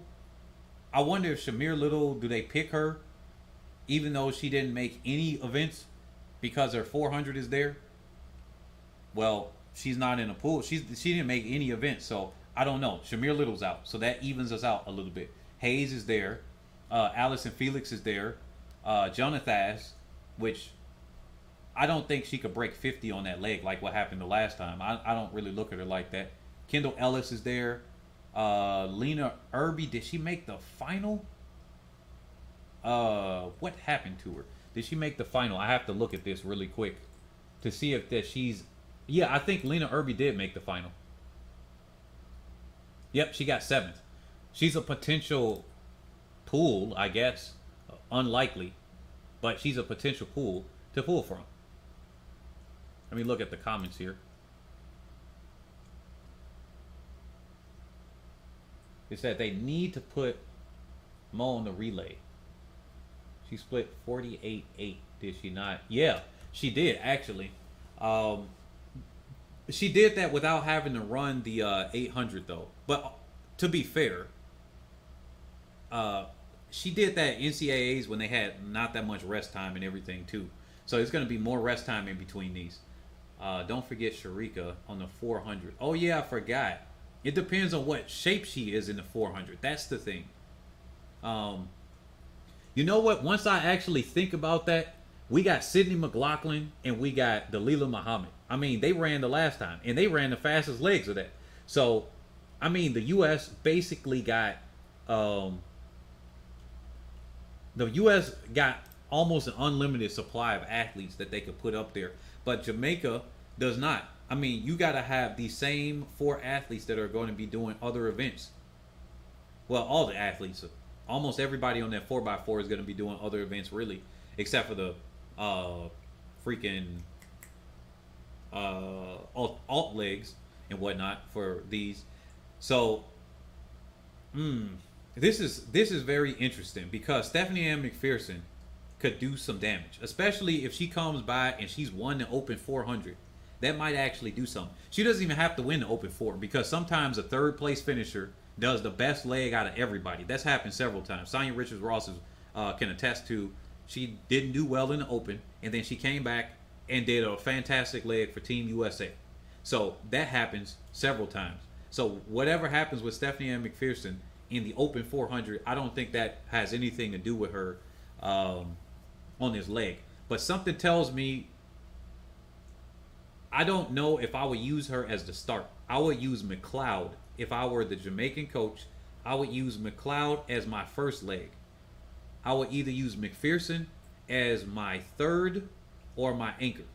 What do you guys think with that to try to combat the USA? Oh my goodness, I'm buffering here. Buffer, buffer, buffer. Here we go. Okay, what is going on, buffer? Okay, I think I'm good now. But just to repeat what I said, if you were to have a chance of that, I would have McLeod go first and either McPherson go third or anchor. But it's too far of a gap for the Jamaica to actually win in the 4x4. And to be quite frank, I think it's kind of boring that the U.S. wins all the time in the 4x4. It's not as entertaining as Kenya winning on the men's side on the 3,000 meter steeplechase. It's always usually close. It's always usually close. Sharika on the third leg. Oh yeah, Sharika could go third because she hasn't really running 400s, and that would be a better. Or second. Steph on the second leg. Okay, that makes sense. To have that, you'll want to still have a faster person to try to put that fast speed first. The thing that I'm worried about when the U.S. comes out with their third leg runner, and it's going to be McLaughlin or Muhammad, and that's just going to be the death knell right there. It's not even going to be the first leg. It's going to be the second leg. It's going to be the second or third leg that's just going to kill everybody else out. And that's where the biggest gap is going to be. I can't see anybody else being able to crack into that. Even with Sharika Jackson running what she has run, she's going to be running the 100, the 200, the 4x1. I mean, do you really trust her to come by in the 4x4 and to run a decent time? She's going to be looking tired, more tired than this frozen picture right here. I don't trust that.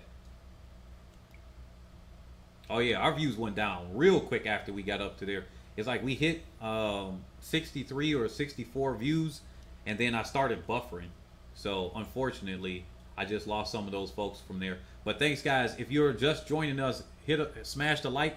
We're gonna go on to something else. Are you guys open to hearing about the other stuff here as far as that? I don't really think it's gonna be Jamaica for second. That's what I got. It's a clear out. USA wins. USA got to mess up not to win. Jamaica is going to be close. No, not even close. It's going to be like Jamaica is a clear second.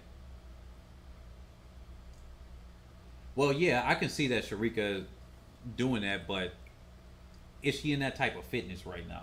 I wonder.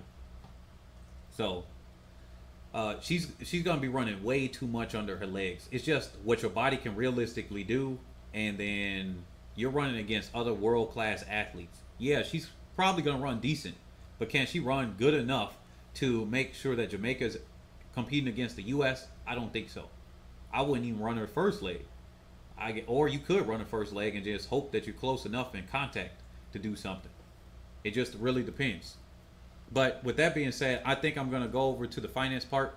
This has been the track and field part. I'm going to switch subjects right here to talk about just different topics. So if you guys were here just for track and field or sports and entertainment, thank you for joining us on Head and Shoulders Above the Rest. And we'll catch you on the next one. But if you are here for the super overtime, let's get into that. I don't know what screenshot this is, so I think we had this here. I think I tried to cover this the last time. I don't know if I did. But have you guys heard of something called Engine X? Because what I'm going to do here, yeah, I do agree that she'll be fit but tired. Okay, here we go with the buffer. Now I got to hold my hold my Wi-Fi at a certain angle now, like I'm Verizon Wireless. But yeah, I'm switching over with topics here. So I know you guys are on a 20-second delay from me, I think. So have you guys heard of Engine X? Who's familiar with this crypto economy as far as Engine X and things of that nature? If you haven't, that's fine too, because this is what we're going to use for this for the channel, basically. Oh my goodness. It seems like I started talking about money or something like that and ways that people can make money, and then the stream starts buffering. Isn't that fight? Isn't that funny? But yeah, so here's Nginx. You go to nginx.io. It's something called NFT. And before I lose all the viewers, which I probably lost a bunch of people right now, we are going to be using cryptocurrencies whether you consciously use them or not. And so when it comes down to it, you will be using it if you have a bank. You will be using it if you have a Visa card, because Visa has done a deal to use cryptocurrencies in the background. So they use something called USDC. And really what I would like to do is have this streamed over Zoom. But since we're on YouTube already, there it is. You have Microsoft that are that's doing this. You got well, that's the only one that you all recognize. But then they also have Minecraft. They got Call of Duty. They're doing cryptocurrencies and everything like that as well. So when it comes down to it, we're going to be, oh my goodness, no data again. Man, they are really eating me up on this stream right now. When it comes down to it, we're going to be forced into this, whether we like it or not. I said that already, but that's mainly because I'm distracted with this buffering now. And if you want to get ahead, you're going to do something. It's called NFT, non-fungible token. Think about you having art or a baseball card. So a fungible token, if we were to make everything digital like what's happening now, is if you have, I don't know what the Jamaican currency is, I forgot. But if you had a US dollar, a Naira, a Yuan, a pence or something like that, you can trade one of your equivalent to dollars for another one. That's fungible. That means there's no distinguishable difference between one thing or another one. A non-fungible token would be like real estate. You can't trade one house for another one, because even if they look like a cookie cutter house on the outside, well, you can't just like pick it up and then do that. But let's just say you could teleport from one to the other one. Well, one house might have a slight lean and a leak on it. Another one might have Bebe's kids there and they scratched up everything. You guys get what I'm saying? That would be the difference between a non-fungible and a fungible token. Fungible is like a dollar or whatever your currency is. Non-fungible is like a house, a car, or something else that you can't easily trade for another one. And so, Jamaican dollar. Okay, thanks. As far as it comes with here, let's say that you wanted to do something. And let me try to get this screenshot up for you guys. When it comes down to this, remember the internet. We're using YouTube right now. There's been a couple people that have donated via Cash App and PayPal during this stream. Now, if somebody donated via, let's say, Super Chat, YouTube gets to keep about 40% of that, or 60, almost 50% of it actually. So when it comes down to, let me see, I'm trying to do multiple things. When it comes down to it, think of it like this. They are cashing in on something that's free. But when you have a cryptocurrency, you would be making money off of YouTube, the site itself. That's the difference. So it will be almost like you're a shareholder. So you see this on your screen now. You see what's on your screen now. These are like video game characters, video game add-ons. So in the world of crypto, where we're going now, it allows you to, for example, for the gamers that are here or the people that are familiar with that, if you were to buy a Zelda Master Sword, if you're Link and you buy a Master Sword, you can take it out of that. You can go to Minecraft and you can take the Master Sword there. You could then go into Super Mario Brothers and you have the Master Sword there. It allows you to have multiple games that are nothing. No companies are connected to each other, but you carry that same item with you with other games. That changes up everything because the way games are now, they're like selling you the hot dog buns versus the hot dog.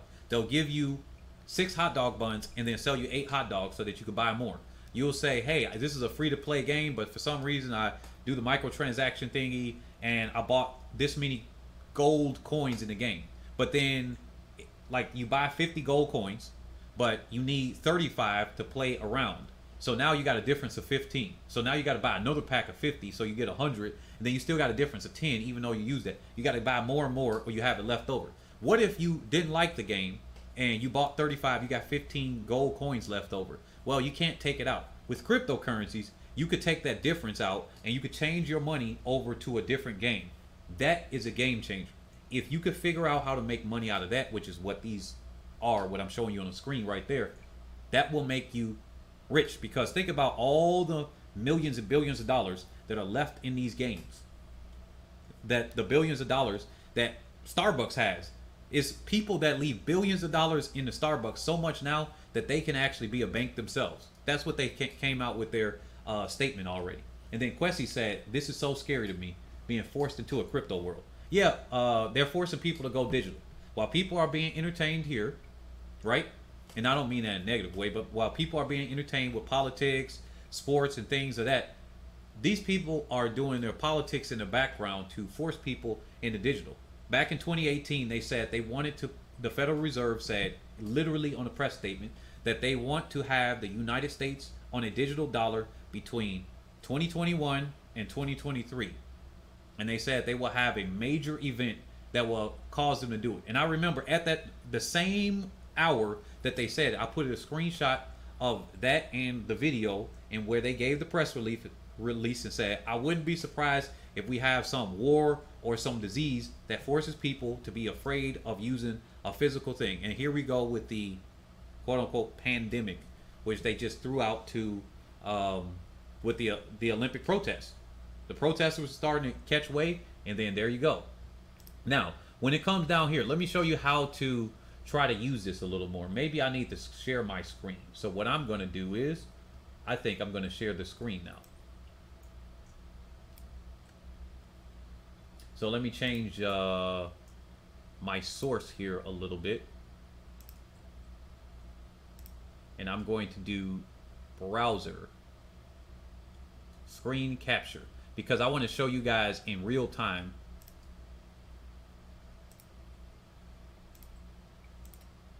where we're looking at. Okay, it is not working right here. So instead, I'm just gonna do it this way. So yeah, this is what I can show you.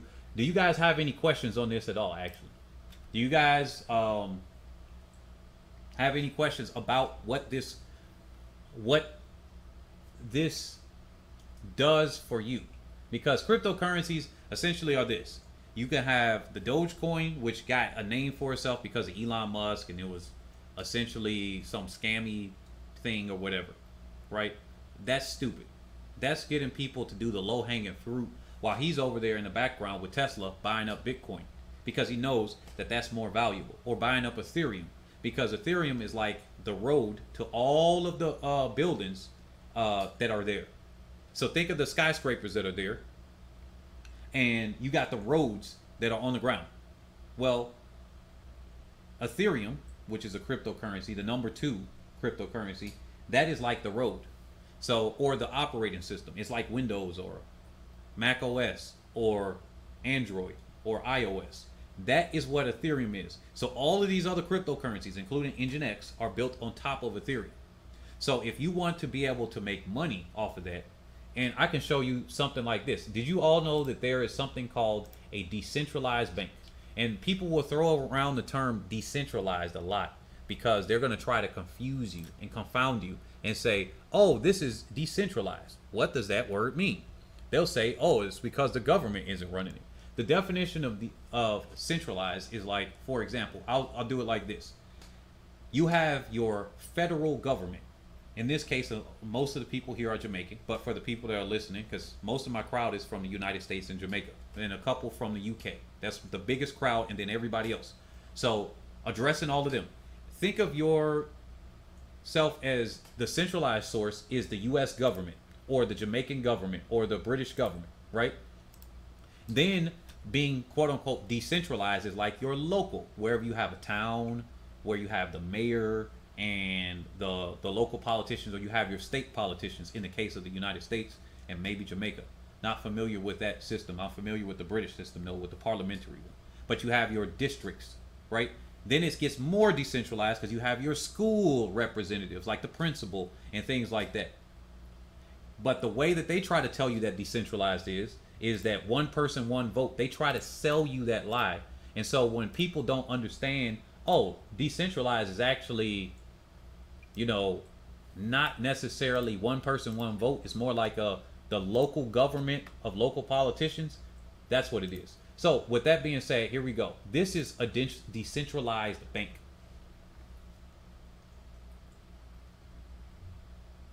All right, Quessy, you say you got to run. I will. Hopefully, you get to catch this on the back end. Thank you for joining us. Ashanti said, "Who introduced me to crypto?" I just read about it because my bank was closed. I was about to get into a decentralized bank here. So I read about it because when I went to New York City, I was going from Milwaukee, Wisconsin to New York City. And I went over, my bank was registered I had Wells Fargo out of Milwaukee, Wisconsin. I stayed in Milwaukee for a while. I was dating somebody there. I like to travel, so I go to different places. But in this case, I was there. And then they said, essentially, when you travel, you have to call your company or tell them or something to let them know that you are going somewhere, or else they could close your card. So essentially, it's asking permission for your own money. But what you don't know is that when you open up a bank account, you no longer own that. You are giving them a loan. That is what that is. It's literally you're giving them a loan. And so that they own the loan and they have to pay you back the loan or whatever. But because it's a loan, instead of you giving them money in some way, you could actually, a loan is like you're an investor. So if the bank ever goes belly up, they don't actually have to pay you. Most people don't actually know that. So with that being said, my bank closed my card. I had to have a hotel and I didn't have any cash on me. And so what I did was I pawned my laptop for $300. I posted up on Craigslist saying I write people's resumes, because at that time I was writing resumes for people. I'll charge anywhere from $50 to $3,000. It really depends on the client. And then from there, I got 2 or 3 people to hire me. Within 30 minutes or something, I paid him back $360. So he made $60 off of me. And I said alternatives to banking, and that's how I figured it out. That was August of 2017. And then from there, I never looked back. Like, that's what I do. That's how I've made my money over the years and everything. So yeah. And as far as this is Aave. You could go to something called Aave.com. This is a digital bank, essentially. And so what you can do on Aave is that you can take out loans. You could deposit an equivalent to US dollars. You can go here to use it as a savings account, because when you deposit into a bank, what they're doing is they're taking your money and then they're lending it out to somebody else. But in this case, they would lend it out for an extremely high amount of, they can print it up out of nowhere. It's called fractional reserve. And so in here, in crypto, you can't do that fake money printing. All you can do, okay, come on, stop glitching up. All you can do is take what you have, and that's how you back it up. So right here on the screen. Okay, now my computer's glitching up again. Come on, let's go. So right here on the screen, what you guys are seeing is the market size in the upper left-hand corner. And that tells you how much money is actually in on Aave in this version 2 market. The entire amount is $16 billion. But what's on the version 2, because you can see on the right side, it says Aave market V1, V2, AMM, and something with a purple. You probably can't see it on your screen, but it says Polygon. Version 2 has most of the money. You have something right here. Let me look at the comments before I go on. Yeah, I know, right? Origin story. And so right here, you have something called DAI with the assets right there. DAI, Gemini dollar, USD coin. USD coin, matter of fact, Visa just did a deal with the people behind USD coin. I forgot, it was like a huge deal. They're going to be using USD coin, which is based on Ethereum, again, and they're going to use that for their transactions. Isn't that crazy? And as a quick note before I go over this, the reason why we now have wire transfers internationally that take, instead of weeks, I don't know if you all are, most of my audience would be old enough to know that a wire transfer took a few weeks if you did it internationally, and it would take maybe a week to transfer some money, or a couple days at least, when you deposited money and then it went somewhere else. Then out of nowhere, they started doing like, if you scan your check or something like that, you can have access to money, $200 of it, and then larger amounts depending on your bank and things like that. Did you know why that was done? That was done because Bitcoin was created. The banks realized that they had to compete with Bitcoin. And while they told the public, oh, Bitcoin's nothing, they've been in this thing since 2011. And then they've been telling the public something else. I look at the copyrights, the patents, and everything like that. Bank of America's been trying to copyright their own crypto exchange since 2013. But on the public, they keep saying, and they'll close down people's accounts. Well, this was back in 2018. They don't really do it as much anymore because they're more friendly to it. Hopefully I'm not buffering, because it keeps seeming like I'm buffering here. So if I am, let me know. But yeah, when it comes down to it, let me read the comment. Okay, yeah, Ashanti said, I'll dive into this crypto this weekend to get a better understanding, then take action. Yeah, definitely. Let me do a quick thing here, and then I'm going to wrap up. I'll probably give myself 10 or 15 more minutes. So when it comes down to this, look, let me try to do this in a more exciting thing, because I know this is the low energy, low voice, whatever. But look, when it comes down to it, here's the equivalent. DAI, Gemini dollar, USD coin, USDT coin, and Binance USD is what you see on your screen. And you might see SUSD. Those are all the equivalents to US dollars. Now, you can look at the deposit APY and APR, even if you don't know what that is. Just know that your bank, when you look at their savings account, they are giving you 0.01, most of them, and at max they give you 0.02% interest rate. So that means every dollar that you give them, every year they'll give you a penny to 2 pennies. And if you're in Jamaica, then the Jamaican dollar is weaker than the US dollar, but I'm equalizing this to the US dollar. So if they were to give that, so you basically getting 1 to 2 of whatever your local currency is, 1 pence, 2 pence, or 1 Jamaican penny, 2 Jamaican pennies, or whatever like that. If they have, that's the name of it. So what you're doing is you're getting like nothing. But over here in crypto, they're giving you 100 to 200 to 300 times more than that. Or they're not even giving you a penny, actually, because that's every $100 you get a penny. Never mind, sorry, my math was incorrect. That's every $100 you get a penny, whereas with this, every $1 you get 1 to 2 pennies. With the interest rates here, you see 2.38% with DAI. Gemini dollar is 2.76, and the borrow is a little bit higher. Are you guys, maybe you're following me, maybe you're not.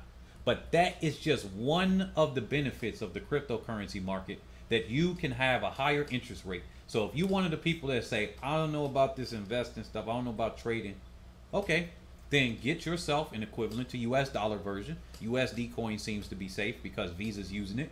And then you say, hey, I'm going to hold my, since you're going to be forced to use digital anyway, plus over 90% of all the money in the transactions that are happening now are digital. Really think about it. If you ordered on eBay, Amazon, whatever your websites, did a super chat on YouTube, went to the card and used your debit card, 90% plus of all of our transactions are already digital. Really, if you think about it. So this isn't something like, oh, we're just moving to that. It's, you're already there. So this is what I'm going to cover on the basics. If you want to hear more information on this, I'm going to end it right here. With that, go to the Discord, and I'm going to drop that right now, the Discord link with the, I guess the donation information here, but let me drop the Discord link in the chat right here below, and then it's also in the description. So if you want to join the Discord, just ask about the cryptocurrency talk and the other stuff. Because once we have the call in, why is it hidden? Why is okay? My Discord says it's hidden. Okay, guys, check the description of this video after it's posted up. I'll have it in every video. I have a description or a link to the Discord. If you're not already there, ask about being there. Or if you can ask a question. We got 24 people still watching this. So if you have any questions now before I'm off, ask the questions away. Because actually that's what I'm here for right now. So if you got a question, ask me. And I can answer it on cryptocurrencies. Whether it's trading, whether it's different ways to make money. Because everybody doesn't need to be a trader or investor.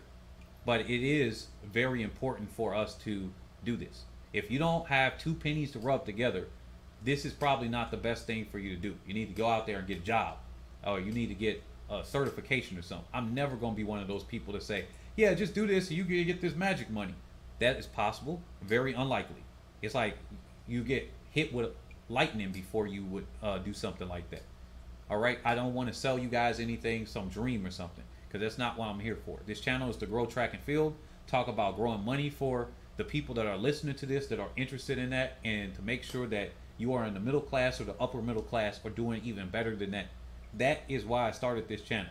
So when it comes down to it, if you ain't got two pennies to rub together or $2 or whatever that is, don't even think about crypto that much. Instead say, oh, I got a skill in art or something like that. I got a handyman. I could be a plumber. Let me try to stack up as much money as this. Now, how do I double my income, right? How do I double my income from where I am now? And so in that case, you get an IT certification, right? What if you wanted to be involved with crypto? If you put blockchain on your resume, do you know how much more money you can get? You could get between 15 and 20,000 extra dollars as an IT professional just by having the ability to program for these cryptos. You say, hey, I'm not going to invest in these, but I am going to see if I can help code them. I can do the debugging. I can do maybe make a new exchange where we can make money off of it. There's been a person, all he did was copy the code from another one. He winded up making, I think it was 30 million, could have been 300 million, but he donated 10% back because he said, quote unquote, I feel bad about it. He literally did it in 24 hours. He created an exchange. He copied it. It was called Sushi Swap. They got some ridiculous names in crypto that make you want to stay away from them, in my opinion. Non-professional at all. But Sushi Swap, he copied something called Uniswap, which, let me see if I can bring that up on the screen. And then what he winded up doing after making that over, it took him like 24 hours, I guess, to copy it. But then what he winded up doing, darn it, hold on just a second. I'm trying to do this screenshot in the background and I pressed the wrong button.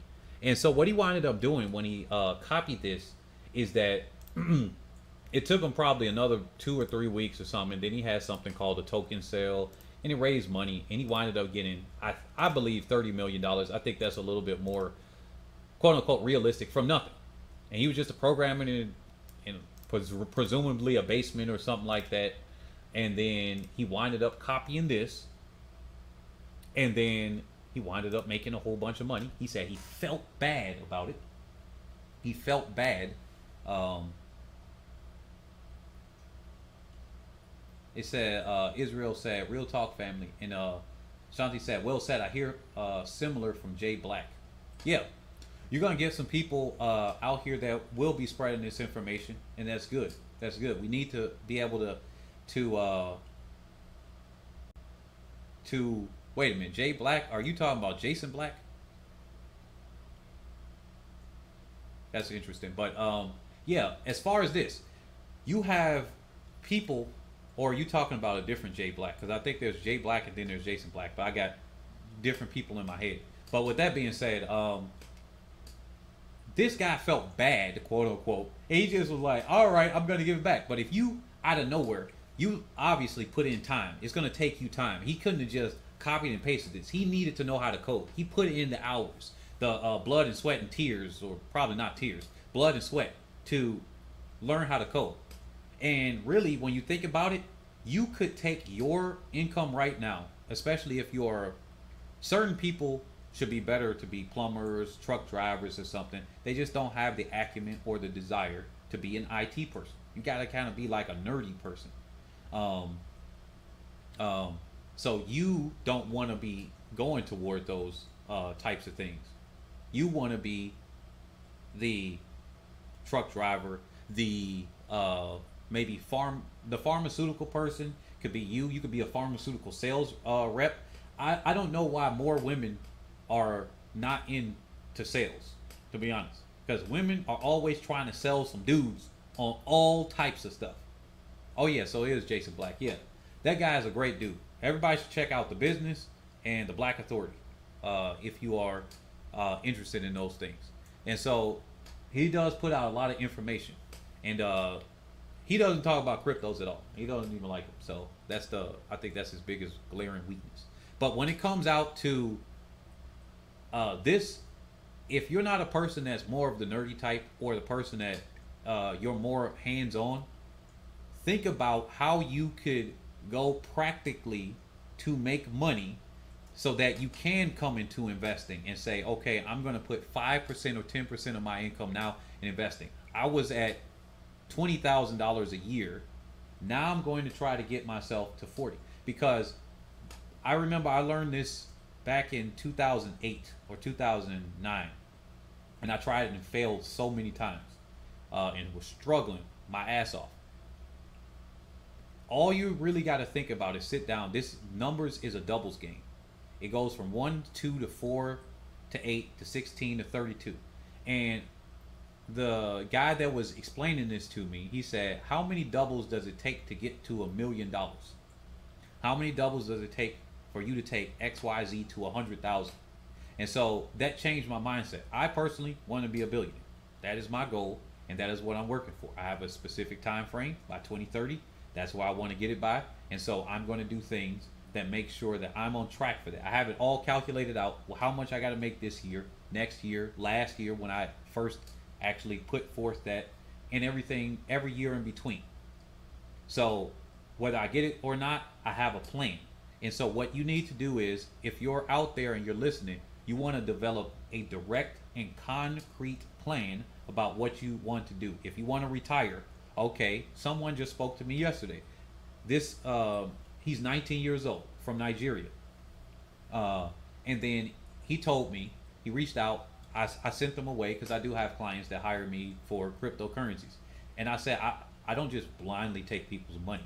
You sound like you don't need to be talking to me. You sound like you need to first stabilize what is your actual goal, because I think he was just answering questions. Oh, I just want to by 30, or I want to retire by 30. And so I asked him how old he was, 19. So 11 years from now. How much money do you need every year to live on? And then he said 100,000 or something. He didn't even know the number. But it came out to he needed to get $100,000 if he wanted to live on $100,000. How much do you need if you live to 70 years old? And especially, what if you live to 80 years old, because you're probably going to eat well? How much do you need every year? Now, you're probably not going to stop working, because most people that stop, including the coach that I coached with, legendary coach, he died within 2 years of retirement. And he kind of crumbled and kind of fell apart when he retired too. It was really not easy to look at, and how people was treating him. I treated him like a regular person. He lit up like he was still young, even though he's in his 80s. And other people were treating him like a pat on the back. I was like, I would never want somebody to do that. Talk to me like I'm normal, even if my mind goes insane. I would rather be talked to like I'm normal, so that it helps me. That's what I learned as well, working with mentally deficient people in daycares and in other places. If you talk to somebody like they're normal, you talk to them like a respectable human being, they actually go up to that level as best they can. Even if they can't do it all the way, they do it as best they can. Versus you baby them and then they go down. You don't want to coddle them. Don't coddle yourself either. When it comes down to it, what you want to do is develop your plan. Step one. What am I living on right now? If you're living by yourself, really think about how much money you have spent this year and how much you're living on right now. Are you truly comfortable? Not are you looking at everybody else and then you say, am I comfortable with, I really would rather have 80,000, but here. Okay, if you're comfortable on equivalent, and this is all based on US dollars now, everybody's in different places here. Even if you're from Jamaica, some people have said they live in the UK and stuff. But let's just say $30,000, whatever that means to you. So we're saying $30,000, that's what you're living on right now. Slightly above poverty for one person in the US. About $8,000 above poverty, I think. Or maybe that's two people. And you're saying, okay, if you're comfortable, comfortable ain't good enough for most people with a drive. But you're comfortable. That's your baseline. Once you've established your baseline and say, wow, I'm comfortable. Maybe I don't need to eat out as much. Maybe I wouldn't have this gut. I know I'm watching track and field stuff, but I let myself go. Maybe I need to, start doing some fitness. I'll feel better about myself and things like that. Some people actually do need to do that. For some of our coaches, man, y'all be kind of overweight. I gotta just say, y'all overweight. Don't be telling me back in the day I was a sprinter running 21.9. Okay, that's nice. And now you over there running 40 seconds for that because you let yourself go. Come on now. Just make sure you're good. So when you're making sure that you got $30,000 as a baseline. Okay, if you don't have a baseline of a concrete skill, something that you can use, that you could transfer from one job to another one, that you could say, I did this here, so therefore I need to get paid this here.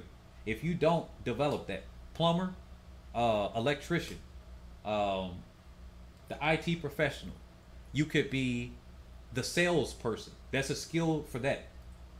There's a book called The Little Red Book of Selling. That one actually has some pretty decent information. It's called The Little Red Book of Selling.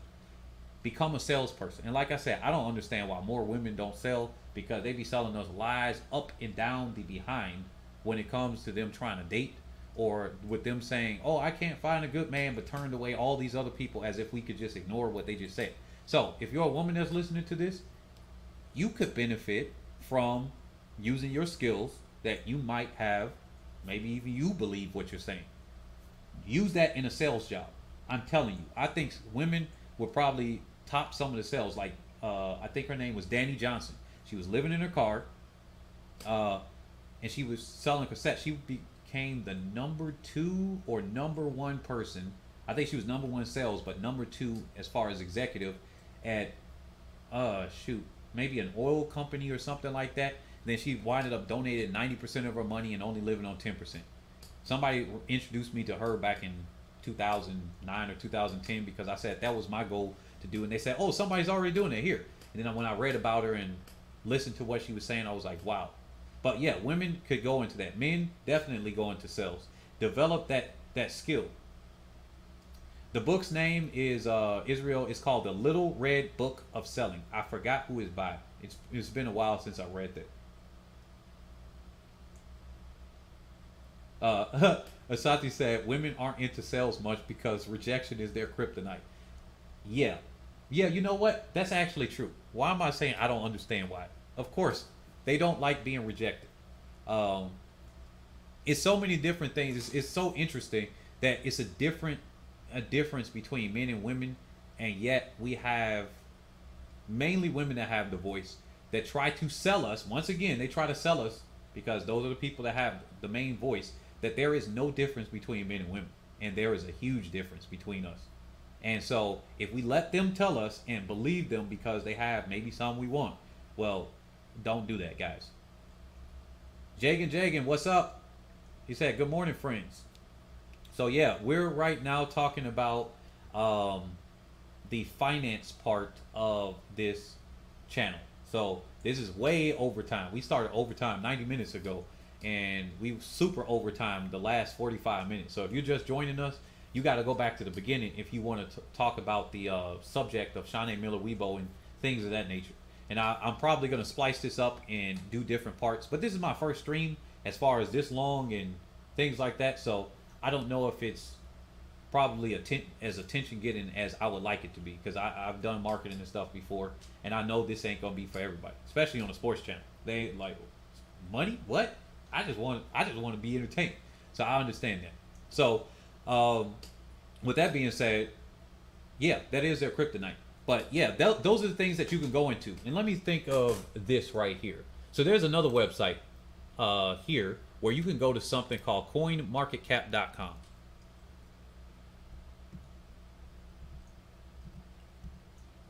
Why is my screen not doing full screen right now?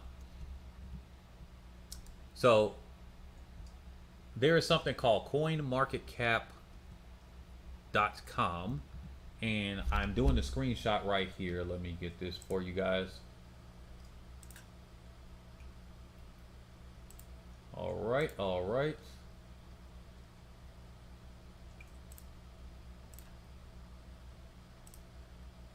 And so what I'm going to do here is I'm going to have a cryptocurrency for my YouTube channel.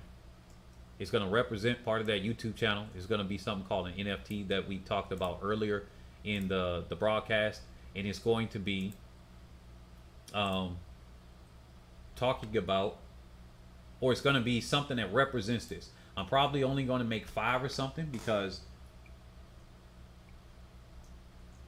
I'm probably going to be having that represent here, and it's only going to be 5. Okay, I'm reading the comments. That's why I'm pausing here. Ashanti said, I'm also raised the DZ on Discord. Oh, nice. He said, good info overall. We appreciate it. The finance portion is a bonus on top of track and field content. I'm glad you guys like this. Shoot. Here we go. Interruption. And some of you guys might buffer.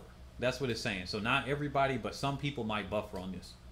So with that being said, look, if I make an NFT for it, which is going to be like Engine X or something called Rareable, those are things like that. What it is I'm going to have like a playing card that represents the YouTube channel, or I'm going to do for example, I'm going to make a limited edition where it has a background. Obviously, anybody could download the background, but it's going to be a background of maybe the logos that I'm using now. But there's one that's Jamaican themed, one that's USA track and field themed, and it's gonna say Tokyo 2020 or Tokyo 2021, and then of course that's rare. So in the future, let's say the channel builds up. Here's even one way, not financial advice. I forgot to say that a long time ago. I don't want any of you guys to take that because the SEC gets real serious. So I gotta say that that's a disclaimer that people have to say if they're not financial advisors, which I am not. I stick away from that on purpose. And so what I can do is, and I'll get into coin market cap in a second. What I could do is I could create that. For example, let's say one of you all bought that and I was selling it for $100 each and say, hey, if you guys want to support the channel and have something for yourselves in the future, maybe it is an investment, maybe it's not, but it's just something that's real cool for the channel. Let's say I say it's $150. There's 5 of them for each one, for USA and Jamaica or whatever, and you wind up buying, let's say 2 each. So you're spending $600, right? Because it's 300, 150, 150, 150, 150, right? And so you're buying one of those, and you got 2 of the U.S., 2 of Jamaica, or you got 1 U.S., 1 Japan, 1 U.K., and 1 Jamaica, right? And then in the future, this channel builds up to 100,000 people. Let's say it builds it up in the next 2 or 3 years, and by the next Olympics, I'm over here talking about these things. In between that time, you might have even sold it to somebody. This is rare because if this blows up, let's say it gets up to 1 million viewers. Now, I don't know about that because I'm not the, that would be nice because I'm talking about track and field and probably going to go into other sports as well. But if it gets up to 100,000 or 50,000 people and it's only 1,000 now, the value of that potentially goes up with that because that's rare. Because it's like, hey guys, remember when I made this and I got one of these, and let's say I kept one for myself and I just didn't sell it. Well, then I could resell that later and say, whoever wants to support this, and then boom, I then put the price there. Somebody that bought it before that didn't even list the price, because these are the things that really happen. And one of my buddies, he made like 3,000 to 4,000 a week for a while, for about 4 or 5 months doing this. Somebody As long as they don't try to undercut the other people and they just don't list it, or they just list it high. That's what some people do, and wait for the future. If you all are unlisted and then I list it and say, okay, now that my group is bigger, it's now $10,000. So you spent, and that's for one. You spent 150 on each one. Now one is 10,000. That's a different type of thing. That's how people do collectible trading cards.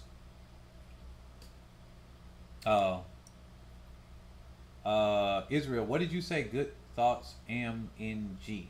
Oh, that means you're in. Okay, I got you. So that's something that I could do here. You guys can do the same thing. For example, here's an idea that I put out, and if you guys don't do it, I'm going to do it. This is just information. What if you guys are truck drivers? Maybe you're not a truck driver. You could take the same concept that I did. You can go back here.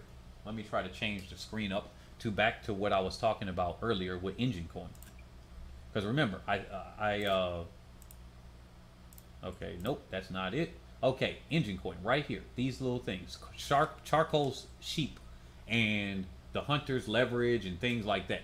If you're on that, what if you just said you're going to market yourself on Facebook, on another platform, and then you say, hey, I'm a truck driver, and then you're noticing that maybe you see the gender wars or something, and then you want to take advantage of the gender wars, not in a negative way, but you just, hey, the gender wars are happening, somebody's trying to manipulate us, I ain't playing with that game, I ain't playing with these women or whatever, these men.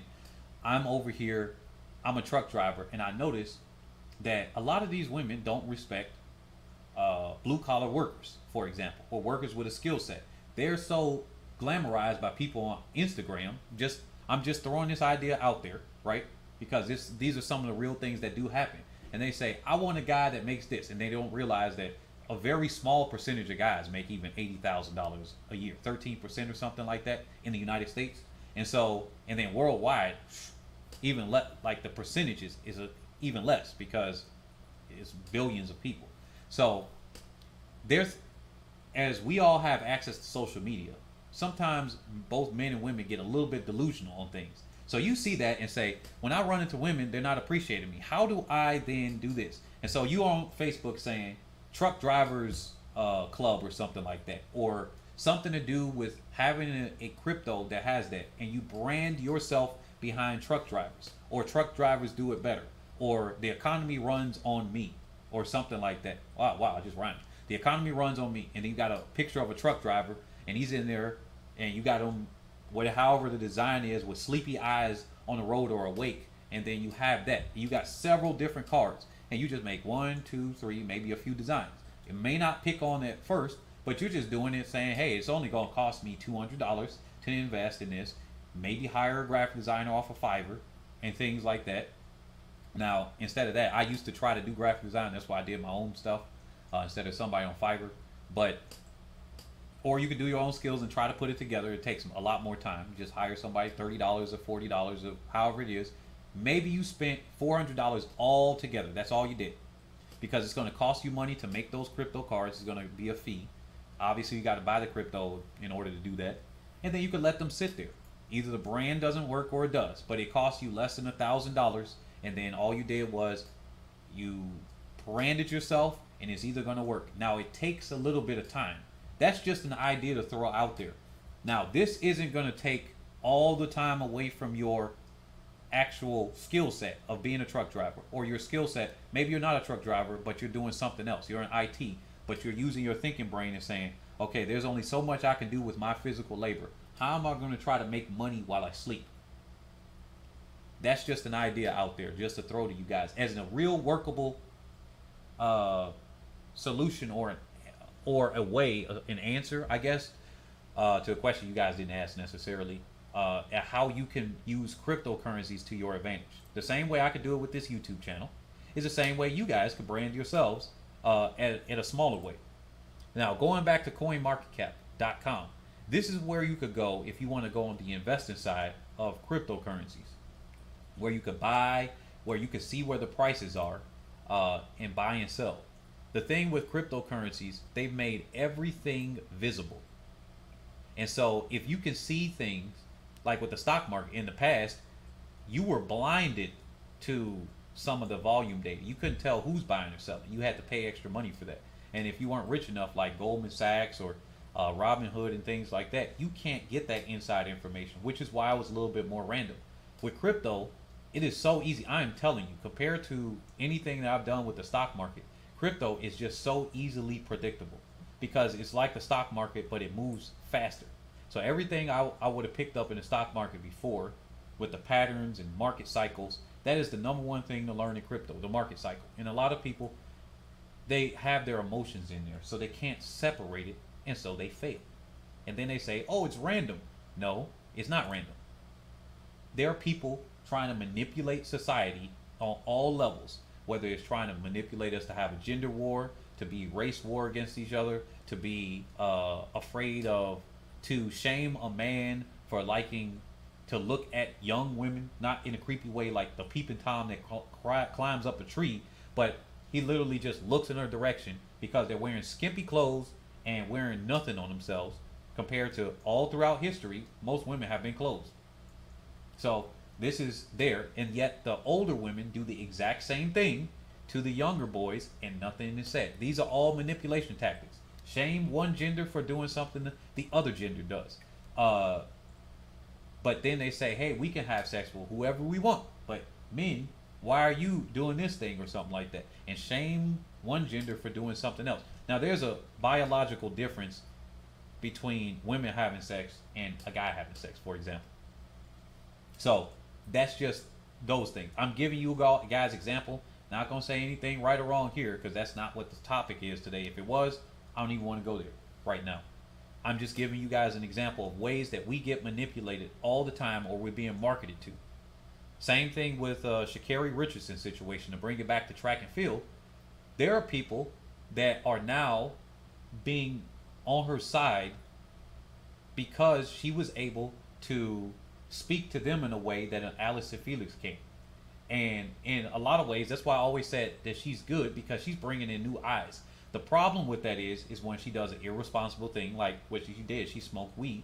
There are people that will just emotionally defend her. They won't use the logic. They won't use their reason. They'll just say, hey, it's unfair. This person that's really fast. So what they're really saying is, as long as this person ain't bothering me, that's one. Because if it was bothering them, they would feel very differently.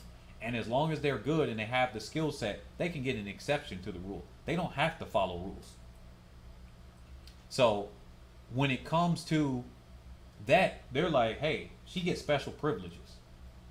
Because I understand that if I ever get in that spot, even though my life is not there right now, and some people that are defending her, they never will be there because they're not even trying. But they're saying, if I ever get in her spot, if I ever get married, because that's what my spot is. I'm married now, so I get to run this relationship. That's essentially what happens with this, especially how the laws are. They will say, she deserves that. What they're really saying is, I deserve that. That's how we all view. All of us are really viewing ourselves when we think about another person. When you really think about it. When you're listening to music, you are putting yourself in that spot of that person. The person could be calling you bitch all left and right, but you're not thinking of them calling you that. Maybe you are in some ways, but you're thinking you're that person calling the other person that name. It's so weird how if you really pull yourself back, and that's going real deep. So let me bring it back some levels back up. So bringing it back here, if you go to this cryptocurrency market, there are going to be people telling you to buy this thing, sell, hold this, hold that. You don't need to pay attention to any of them. All you need to do is learn what Bitcoin is. Learn that the person that's writing the article has an agenda. Same thing, I have an agenda. Everybody has one. What you need to do is figure out, does that agenda match what you are? If they're trying to tell you to say Bitcoin is going to give you overnight riches, there is a very small possibility that it will. That ship has sailed. Now, will it give you riches if you got money? Yeah, it can make you wealthier. Like how people say the tracks can make a fast person faster. That's what we got to remember here. A fast person can get faster on a fast track. Yeah. How much does it help them? Very little. Can you quantify it? If you can't, then it's not even worth. It's not even worth bringing up unless you can quantify it. That's the way I look at it. If I can't get a close to accurate number as possible, there is no point of bringing this up. None at all. because it's irrelevant. Where is that other image? So if you were to go to CoinMarketCap, you could find this called Aave, AAVE. You look at that, you can look at the market cap, you can see what it does. Like I said, it's a decentralized bank. What if you said you didn't want to deposit money here, right? You said, I don't want to have my, and remember, when you deposit here, you will have ownership because you have your own wallet and things like that. You could be accruing interest. But let's just say you said, I don't want to deal with the bank deposit thing at all. All you want to deal with is, all right, that's a digital bank. How do I make money on that? I remember you said earlier in this stream that I can make money off of the internet or the road type of thing with that Ethereum thing you brought up. Well, good question. All you have to do is do your research on it, and then you figure out how to buy Aave. You went to CoinMarketCap. There's a section called Markets. I don't even know if I could. Oh, funny. I have a tab that's open with Aave already. So what I'm going to do is I'm going to try to screenshot this. Hopefully my voice is not echoing, because in my headphones they are echoing back. Okay. Give me just a second. I'm going to screenshot this to you all here. And then post this up. I'm like one of those southern preachers that said, hey, this is the end. And then they say it like 3 or 4 times. And then the third or fourth time, then it's over. I think shortly after this, it is going to be over. But these are how my streams are. In my academy that I have for that, and just in general, I always say, hey, this thing is going to last 30 minutes, and then we're on there for 4 hours. That's just how it goes. This isn't going to last that much longer, though, for sure. I know I've said it a couple times, but we are not going to be. Okay, now my computer is freezing up. So maybe I'm buffering to you guys. Okay, here's Aave right here on the screen. Hopefully I'm not buffering to you guys. But as you can see, it's... Okay. All right, am I here? Am I here? I think I am.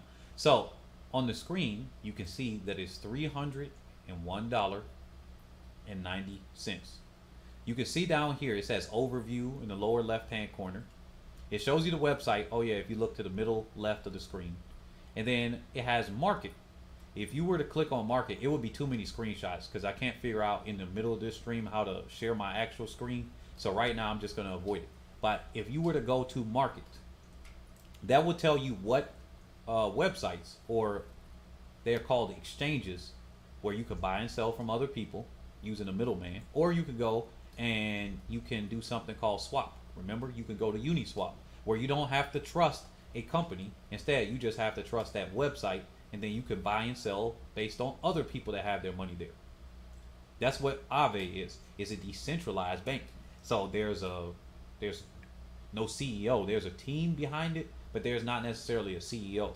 And so it's not like you got a bank teller. It's literally my money, another person's money, and then your money that's in there. And it's not like a CEO or somebody there.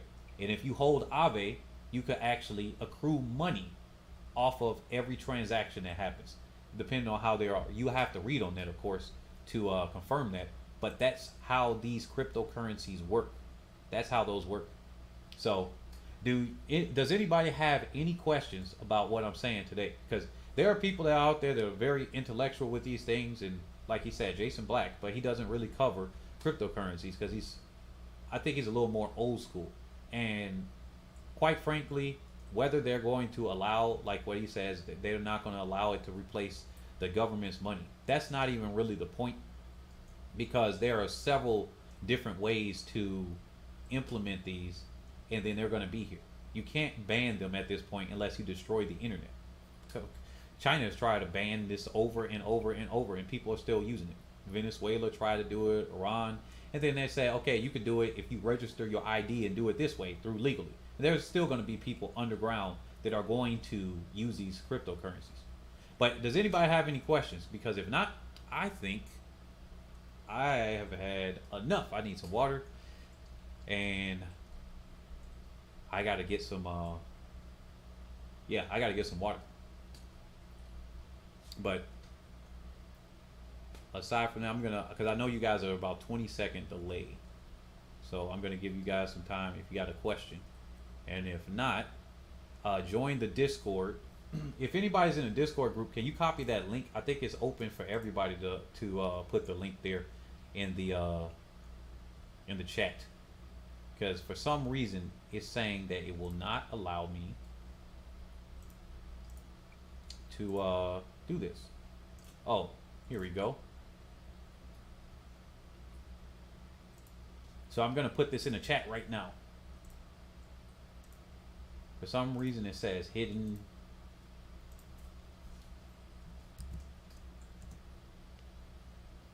Santi says H&S dropping gems. I hope so. I hope so. I hope people are getting a benefit from this information here.